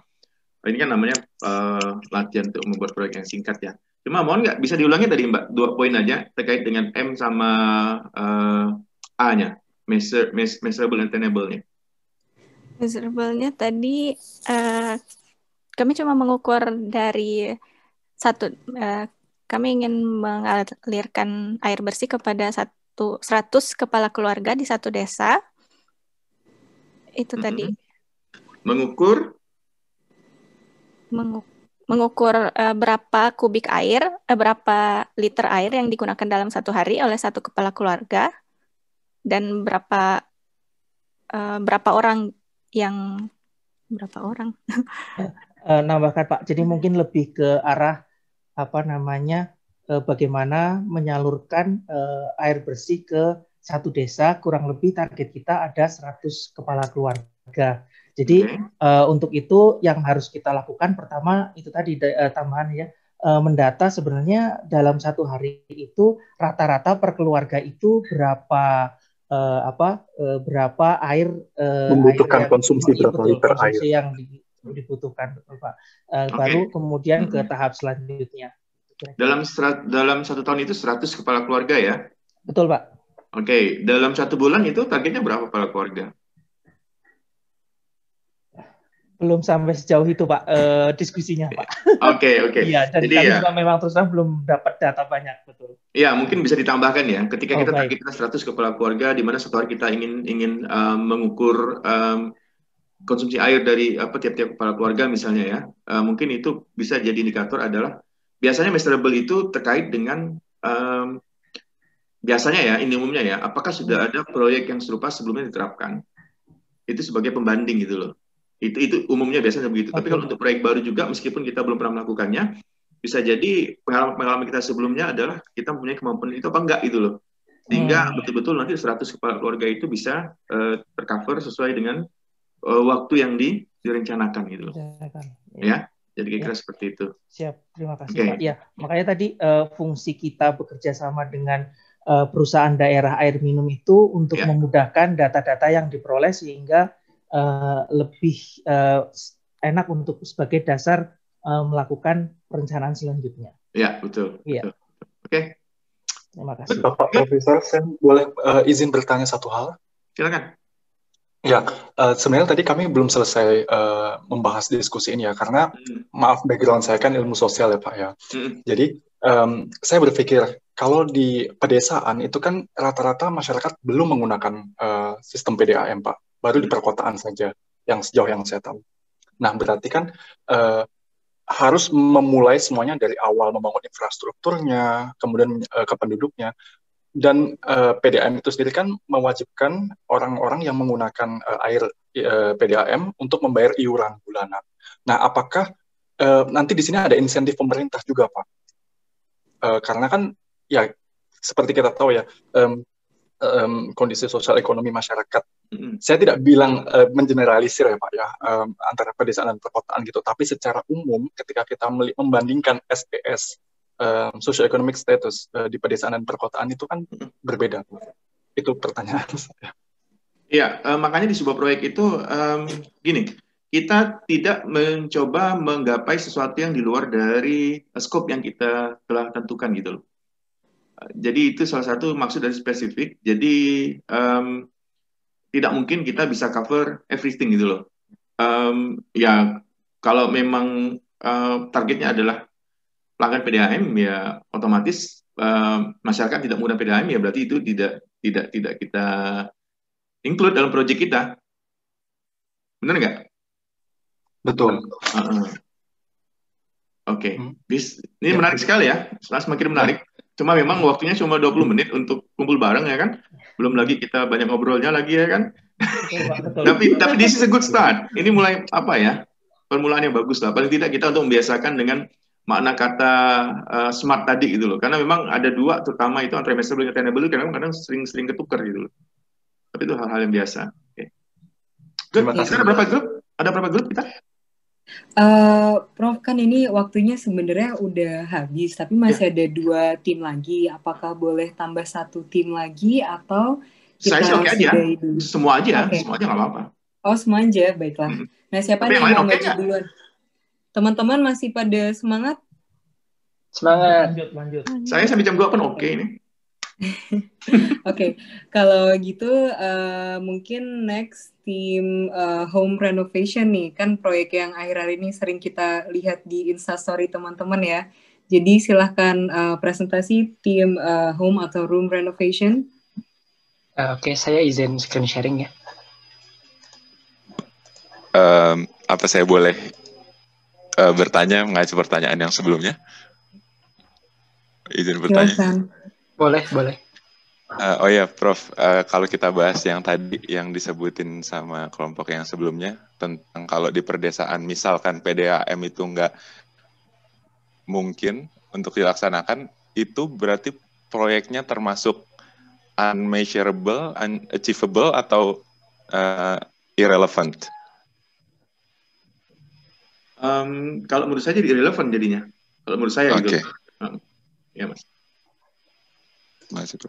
Ya.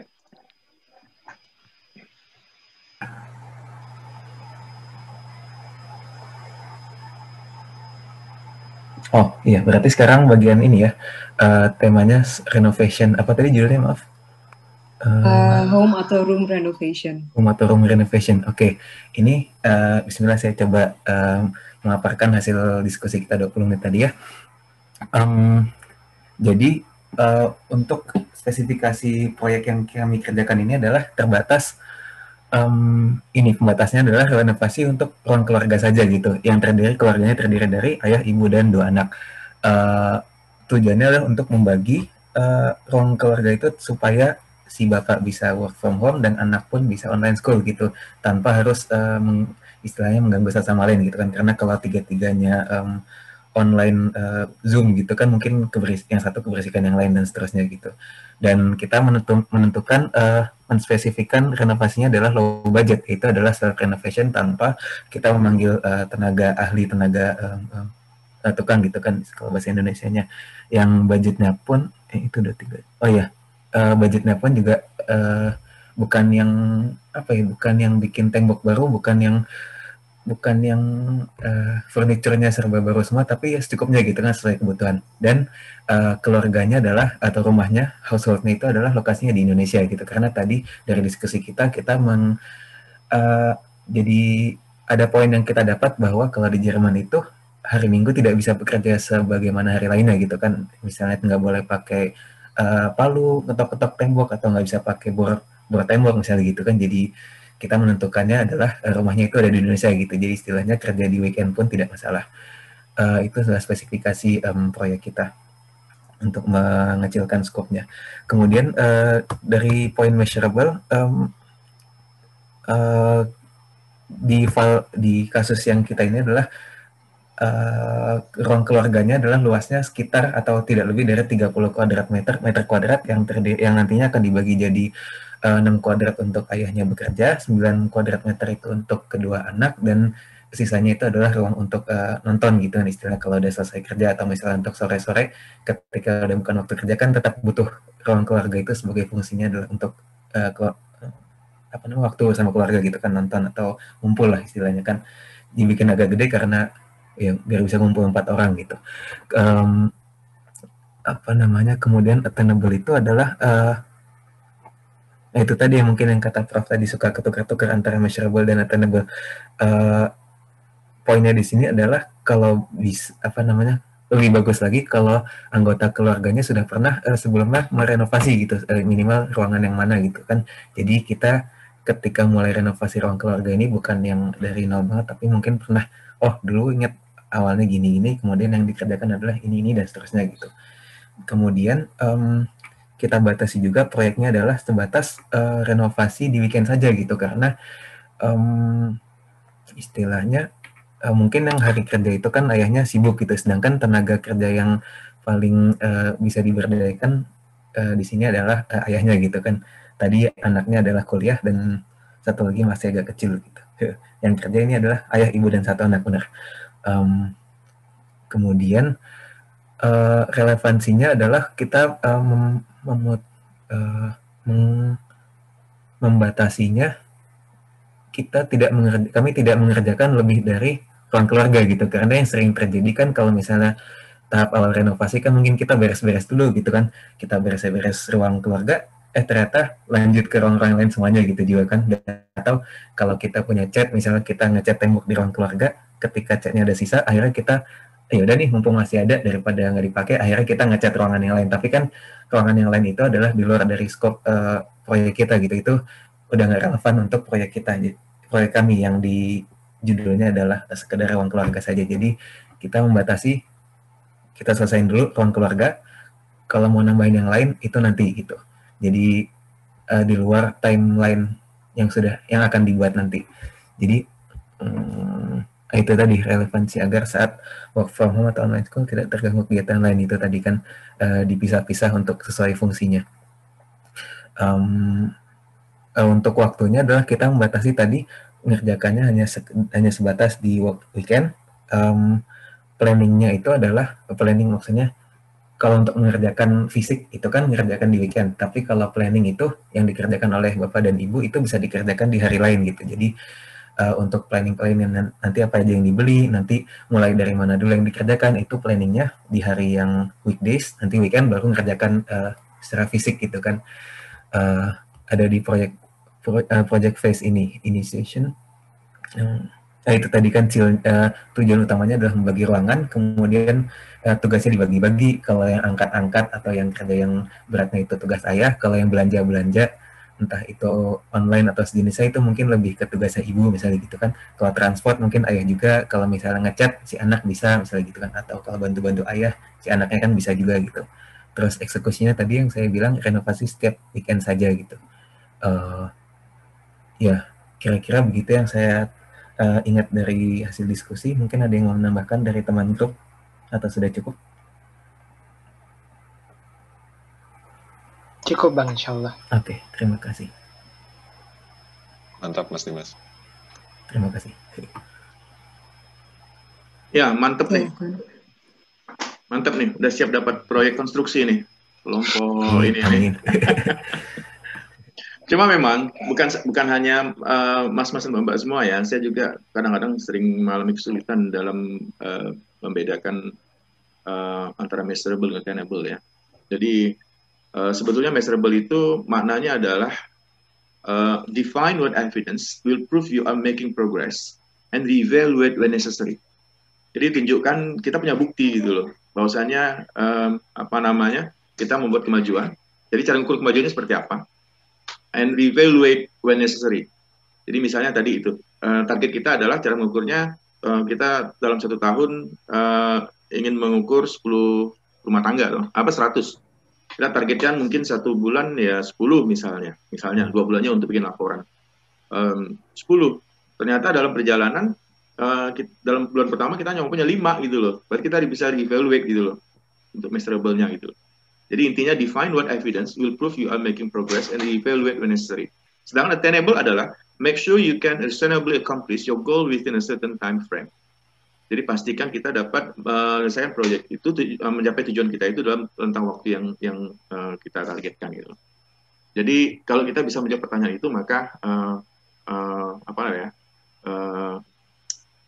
deskripsi yang kita buatkan itu maka akan jadi jauh lebih baik. Tapi intinya semuanya sudah mengarah ke sana dan sudah bagus-bagus semua gitu loh. Hanya butuh fine tuning aja gitu loh. Artinya butuh more practices. Good. Terima kasih. Next Terima kasih. Ya kalau begitu boleh ya Prof, satu lagi tinggal sisa 1. Oh, silakan. Saya nggak kemana-mana. Oke, kalau gitu silahkan dari tim Charity and COVID Times, tapi make it super quick karena kita sudah lumayan overtime, tapi aku percaya sama Konita pasti bisa pitch dengan baik. Silahkan Konita.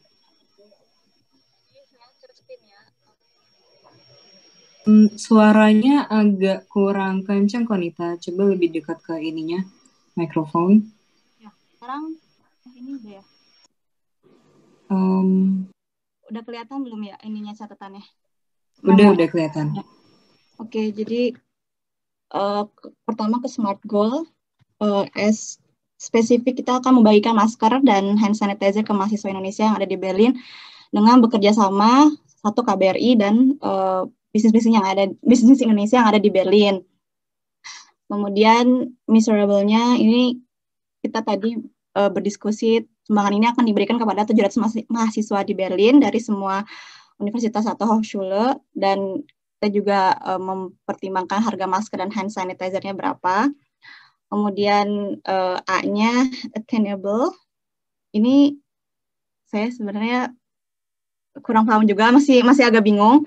Kita tadi approve-nya akan membagikan dengan bantuan komunitas mahasiswa di Berlin. Kemudian R-nya ini, proyek ini membantu mahasiswa menjaga kesehatan di tengah second wave coronavirus di Berlin. Mungkin bakal third wave, lockdown. Kemudian yang T-nya ini, proyek ini akan dilaksanakan dalam waktu 4 minggu. tadi sebenarnya kita masih kebingungan ketika membuat proposal, karena di saat pandemi kayak gini kan mungkin kita bakal mengajukan ke KBRI yang which is itu nggak tahu ya prosesnya berapa lama. Jadi kita tadi mungkin bisa dibilang ya proposal pengajuan dana tuh 3 minggu, terus 1 minggunya untuk distributor ke mahasiswa-mahasiswanya. Kemudian ke project fasenya, 1 ada project conception and initiation.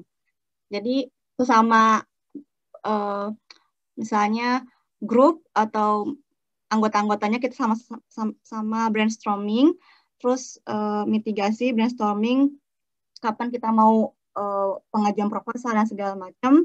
Mitigasi itu kayak ketika kita sudah melaksanakan apa nih worst case-nya dan apa penanggulangannya gimana kalau ketika ada yang kurang, ada yang salah. Pokoknya brainstorming semua.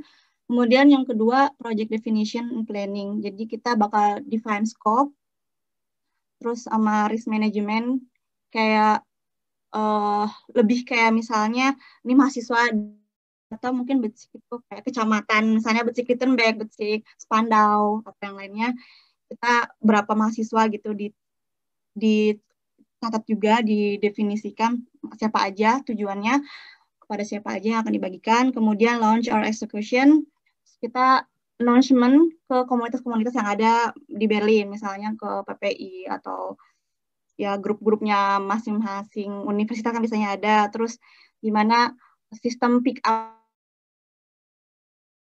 jaga jarak, terus kita nggak boleh kumpul berapa orang. Jadi kita setiap kecamatan itu ada PJ-nya untuk pick up atau mengambil masker, atau bisa dikolektifkan. Misalnya dalam satu Studentenwohnheim itu ada PJ-nya juga, bisa jadi satu orang ambil semua gitu untuk semua dibagikan. Terus performance and control, terus kita lihat nih data surveinya, kita sudah listkan tadi. Kemudian ada nggak yang kurang, terus di total berapa, pas nggak semuanya, dan segala macam. Terus di setiap Becik ada berapa orangnya, itu kita cek lagi, kita kontrol juga sama setiap komunitas yang ada di mahasiswa atau di setiap Beciknya itu, di make sure lagi berapa ini jumlahnya bener nggak, nih student ini masih ada di Berlin apa tidak, kayak gitu. Terus selanjutnya project loss, jadi kita punch list apa yang kurang nih selama project, kemudian apa yang mesti diperbaharui, terus apakah kita project ini ada yang kurang dan segala macam. Kemudian report sama documentation. Nah, setelah udah selesai, kita kan ada sesi dokumentasi, ada bagian yang publikasi, terus kita mesti report ke para donatur, kita mesti kasih kabar kalau ini acaranya sukses, ini acaranya ada yang seperti ini, jadi memberikan feedback kepada para donatur kayak gitu. Mungkin sekian dari tim Charity in COVID. Apa ya? Terima kasih, Konita. Oke, langsung ya Mbak Anin ya. Iya, silakan Prof. Oke, good Mbak Konita. Sama, tapi saya harus jujur saya katakan, jangankan Mbak Mas semua, saya juga mengalami sedikit kebingungan ketika kita harus membuat suatu deskripsi berdasarkan definisi gitu. Jadi nggak usah khawatir nih, kita nggak usah khawatir nih, gimana sih buat smart project ini ya. Karena begini, biasanya kalau kita membuat sebuah project, beda cerita kalau kita membuat project dari scratch ya. Makanya saran saya, teman-teman ketika ingin memulai sebuah project nanti, kenapa kita tidak memulai dari sebuah project yang memang sudah ada guideline yang sangat clear. Saya ambil contoh ya, saya izin share screen ya Mbak Anin ya. Kita 10 menit lagi nggak apa ya? Ya. Gimana Prof? Kita 10 menit lagi nggak apa kan? Supaya lebih apa ya, arahnya lebih jelas nih ya. Ya. Karena saya lihat agak sedikit ini. Ini ya, contohnya. Ini maksud saya. Sebentar. Kebaca nggak ya? Kebaca kok. Udah cukup ya? besar. Oke. Jadi gini. Ini yang saya maksudkan dengan membuat project ya. Dan di situ juga ada konsep smart-nya di situ. Kita lihat ya sebentar. Hang on. Ini contohnya. Jadi biasanya kalau kita membuat sebuah project itu yang break project biasanya ya, kalau ini terkait dengan project yang cukup jelas. Contohnya di sini, kita harus membuat short overview. Here you present the most important elements of your proposal in a few sentences as possible. Contoh, kita harus menjawab pertanyaan ini. What is the purpose or goal of your project? Pertama, tujuannya apa? That need you are addressing. Or the problem you are solving. Masalahnya apa? Okay, tertulis masalahnya apa. And then what are the expected outcomes of your project? And how will you achieve them? Dari proposal kita ini, dari yang kita usulkan, itu kira-kira hasil apa yang kita harapkan? Ya kan? Misalnya tadi kita ingin mendapatkan informasi terkait dengan tingkat pemakaian konsumsi air PDAM dari suatu desa misalnya, ya kan? Dalam 1 bulan. And how will you achieve them? Bagaimana kita mengukurnya? Ya kan? Ini metodenya. Ya metodenya kita tadi misalnya dalam 1 bulan kita akan pergi ke rumah-rumah, ya kan? Kita akan melihat tagihannya dan seterusnya, misalnya ya. Kemudian pertanyaan berikutnya adalah how will you assess or verify the success of your project? This is measurable. Jadi bagaimana kita akan mengukur tingkat kesuksesan dari proyek kita itu, ya kan? Itu tadi dalam 1 bulan kita targetnya mengukur 10 rumah, misalnya kan, dan seterusnya, ya kan? Sehingga kita dapat memperkirakan pemakaian rata-ratanya berapa gitu loh, ya. Dan seterusnya, why is your project important? Kenapa proyek kita itu penting? Kemudian briefly, who are you? Siapa kita sehingga layak melakukan proyek ini, ya. Jadi ini sebetulnya di sini termaktub adanya konsep SMART tadi, ya. Kemudian di bawahnya examination of a need or a problem. Project itu penting dilakukan karena ada suatu masalah. Tapi masalah itu biasanya perlu ditampilkan bukan hanya dari berdasarkan pemikiran kita, harus ada evidence, ya, yang kita lihat di lapangan, ya. Contoh, your project is important because it is responding to a gap in resources, knowledge, or opportunity that really needs to be filled. Jadi misalnya kita ingin meneliti tentang pemakaian air tadi misalnya, kita harus sampaikan bahwasanya belum pernah ada informasi ini sebelumnya, ya kan, terkait dengan pemakaian air pada suatu daerah misalnya. Tapi kita jadikan dasar informasi tempat lain juga ada gitu loh, ya kan. Tetapi itu tidak berarti merefleksikan pemakaian air yang ada di daerah tersebut misalnya. Jadi hal seperti itu. Kemudian berikutnya adalah description of your project, baru kita ceritakan. Yang kita buatnya di sini sekarang. Now that you have established a need for your project, you have to describe your project. Make sure answer these questions. What are the goals of your project? Or your research questions? Penting pertanyaan project kita itu apa? What are the goals of your project? What will your project's outcome be? Ya, jadi hasilnya apa? As many with other kinds of outcomes, green proposal outcomes should be SMART, specific, measurable, achievable, realistic, and timely. Ya, itu terkait dengan outcome. Jadi maksudnya begini, ini sebetulnya banyak. Sebetulnya kita dengan pertanyaan-pertanyaan kita sangat dibantu gitu loh. Oh, ternyata menulis proposal yang baik itu ya urutannya ini gitu loh. Jadi saran saya sendiri mengalami kesulitan kalau harus menulis sesuatu itu berdasarkan misalnya measurable tuh maknanya ini gitu loh. Tetapi ketika konsep itu diubah menjadi suatu pertanyaan dan kita diminta untuk menjawab, itu menurut saya latihan yang sangat luar biasa untuk membiasakan diri kita untuk memahami konsep itu dengan lebih baik gitu loh.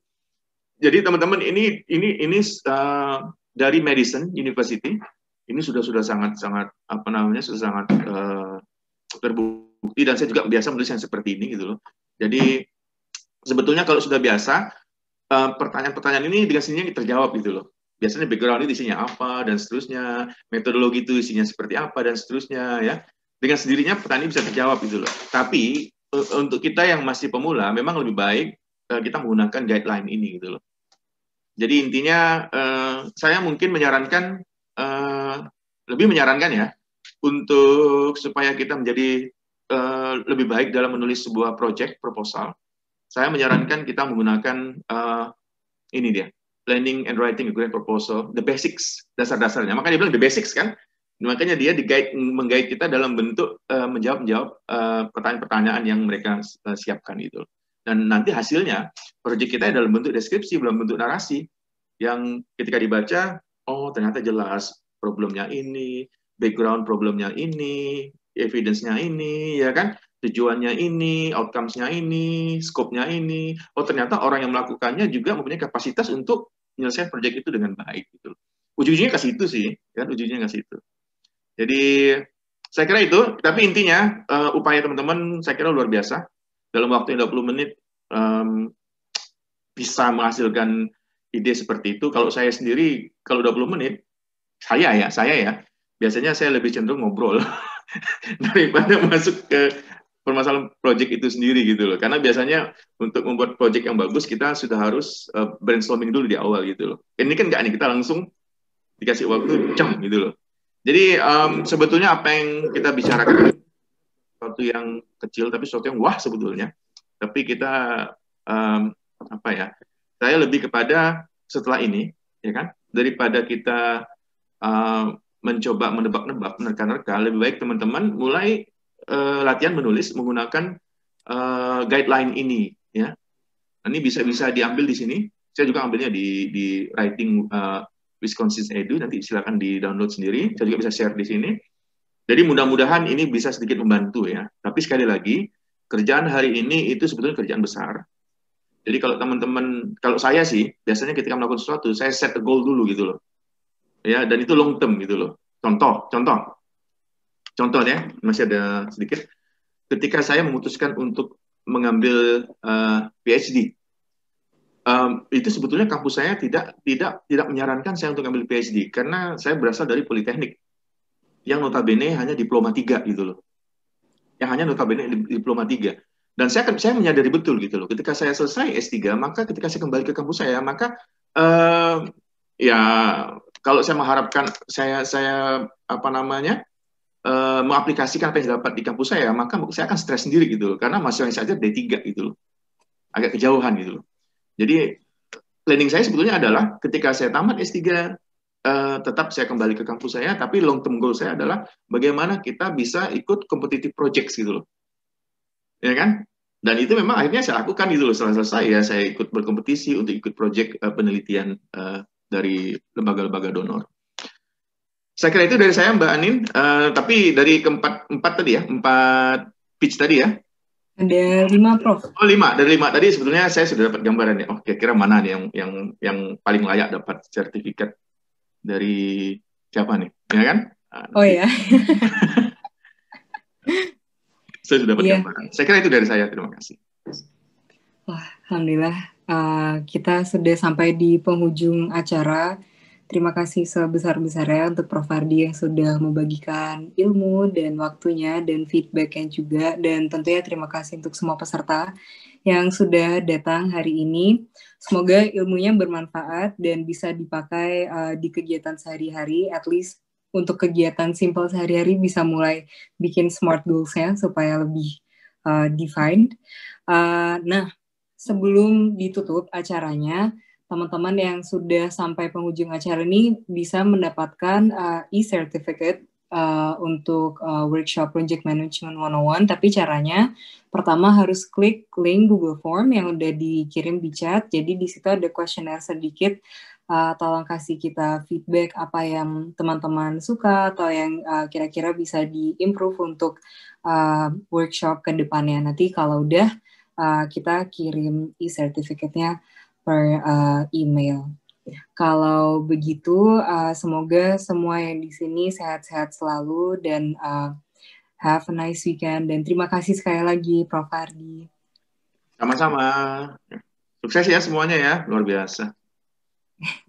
Luar biasa juga, Prof. Ardi.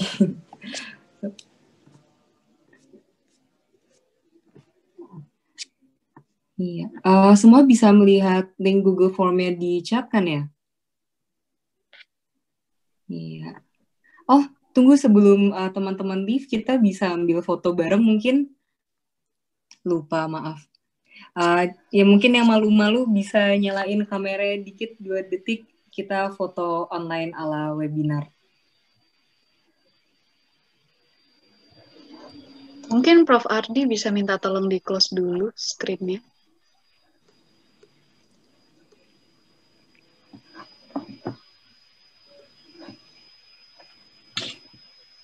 Ya. Kasih aba-aba ya. 1, 2, 3. Ya. Sekali lagi, ada 2 slide nih orangnya. Senyum semua yang mungkin yang masih malu-malu nyalain kamera. Kalau enggak, 1, 2, 3.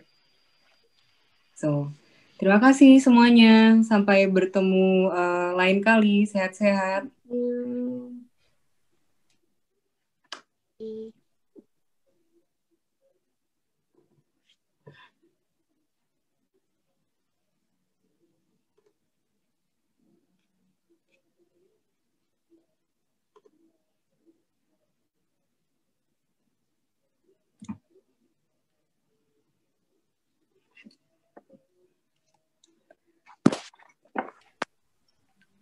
Oh, kita nggak live. Aku belum sholat lagi. Iya, mau tanya Jadi dong. kita Ini yang di form, yang status tuh maksudnya pelajar atau apa ya? Iya, yang iya maksudnya pelajar atau profesional atau. Oh, oke. Makasih. Thank you Zaza udah datang. Makasih juga, bermanfaat sekali. Zaza, Halo Ade. Zaza chat. Assalamualaikum. Terima kasih semuanya, aku live ya. Iya, bye Zaza. Assalamualaikum. Salam. Ini kita udah boleh cabut nggak sih? Boleh. Kita evaluasinya Evaluasinya kapan? aja ya. Gimana? Next week. Evaluasi kapan Mulai. Next week hari apa ya? Itu masalah sertifikatnya. Kemarin kan aku nanya Mas Fembi, terus Prof. Ardi kayaknya lebih prefer kalau beliau nanda tanganin kertasnya sendiri gitu. Bukan elektronik Nggak jadi sertifikat dong sis. I think so. Ini ada Bang Fembi. Iya, Mas Fembi, halo, apakah Anda di sana? Sorry, sambil makan. Aduh.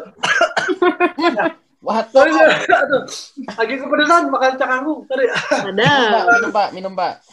Ya. Makanya jangan dibuka, nanti pada ngiler. Kalau planningnya panitia gimana? Prefer mikirnya e-sertifikat sih, Bang. Oke. Yang artinya sebenarnya gitu juga ya? Feedbacknya udah banyak yang masuk, guys. Wah, cepet Cepat ya. Kan niat pengen dapat e-sertifikat, Asal. Sebenarnya kayak pertimbangannya supaya lebih gampang ngirim kalau di luar kota, Mas Fembi, gimana ya enaknya?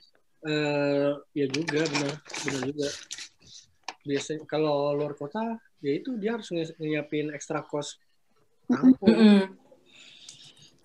Saranku ya benar sih kalau mau jadi habis ditandatangan sama Prof, di scan aja. Aduh, 2 kali kerja. 2 kali gitu ya. Yang kalau Prof Adi kan ada yang digital signature atau Bang Fembi? Ada. Atau Prof Adi prefer yang kita print satu sertifikat terus di scan? Itu nggak kayak masih nggak apa-apa sih. Oh, dikira satu-satu di print. Ya kali, Bos. Ya bayangin nih. Jadi gimana? Keputusannya, sorry. Gimana kan teman-teman aja? Kalau teman-teman tadi kata Nin di print satu gitu. Habis itu ditanda tangan sama Prof Ardi secara langsung, habis itu di scan, habis itu jadi deh ya sertifikat. Tinggal ganti namanya. Ganti nama. Iya. Kalau preferensi Prof Ardi beneran tanda tangan di atas kertas, bisa itu solusinya. Tapi kalau Prof Ardi ngasih digital signature-nya, mungkin kayak mempersingkat bagus kerjanya. Ya. Lebih rapi juga sepertinya. No. Tapi berarti bisa ya Mas Fembi ya kalau kita minta digital tanda tangan? Harusnya sih bisa. Aman. Oke. Ya. Thank you Bang Fembi. Sama-sama. Ini aku ngerekamnya sampai kapan, Mbak? Oh iya, direkamnya Mas. Stop deh. Stop.